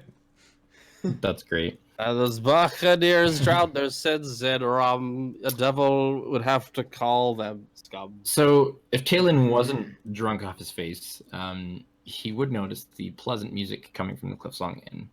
You better not throw up on the show. I still notice it. And as you guys enter, so it is large. The common room is much larger. It actually has a stage off to one side, where there currently is a troupe of minstrels.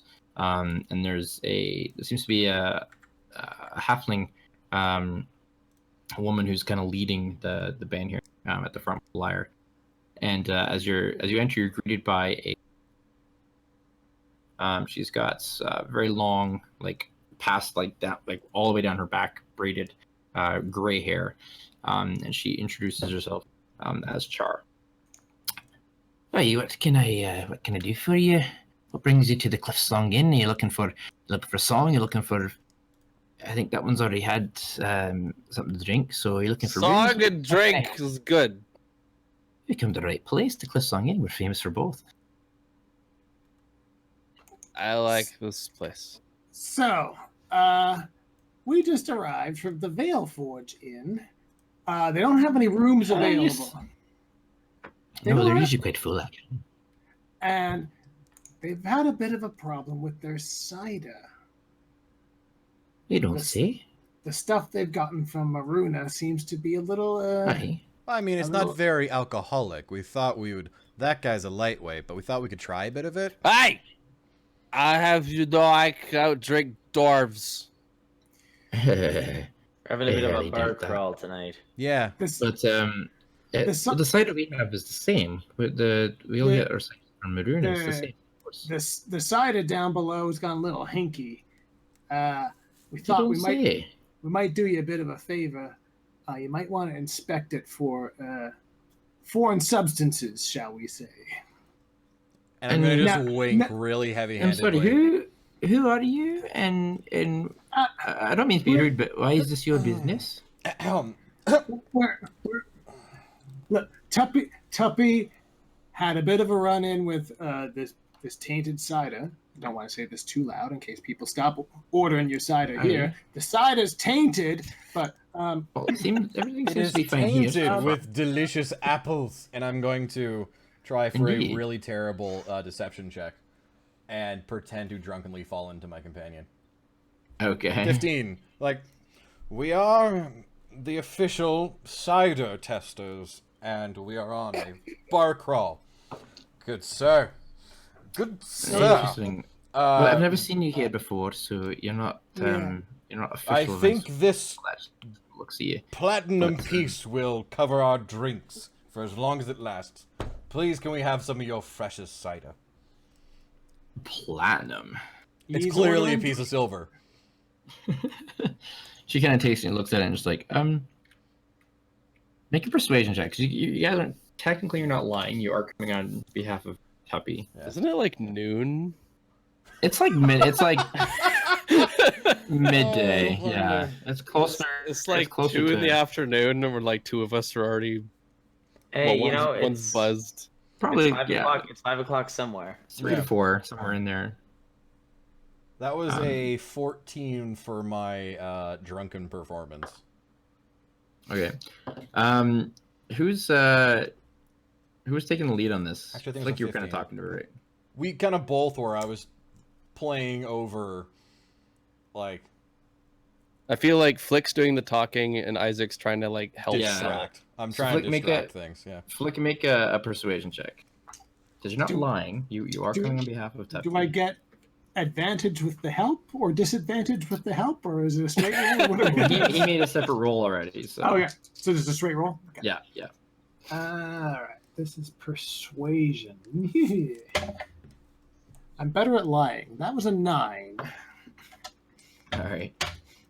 She kind of looks the lot of you over, and she's like, "Look, no offense, but I'm not about to just let you come in and around at my cider, and you know, I don't know you.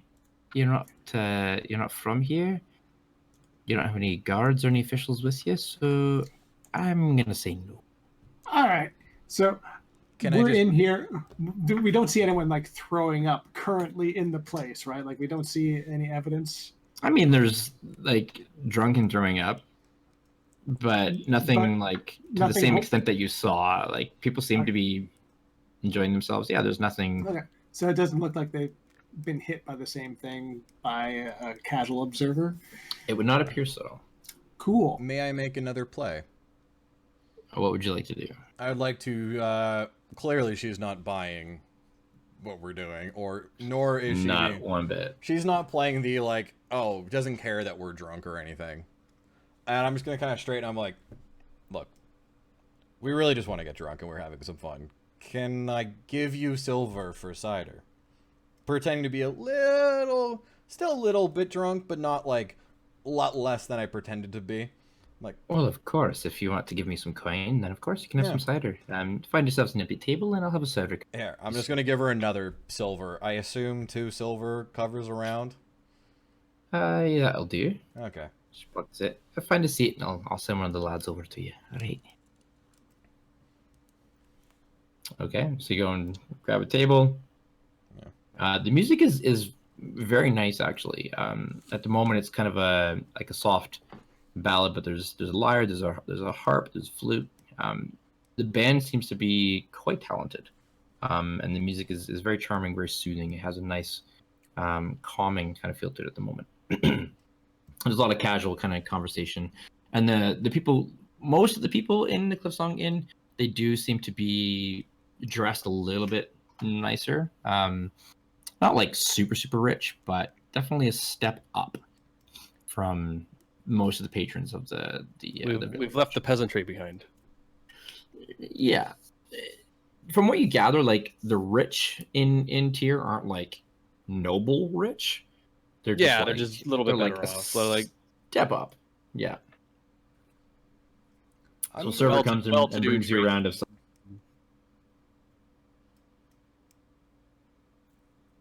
Do you drink it? Yes. I have a high constitution, so I will risk it. I'll have some cider as well. Guys, keep it coming. Tastes exactly the same as the clean batch that you sampled. You know, this stuff's not so bad on the Veil 8th Forge. glass.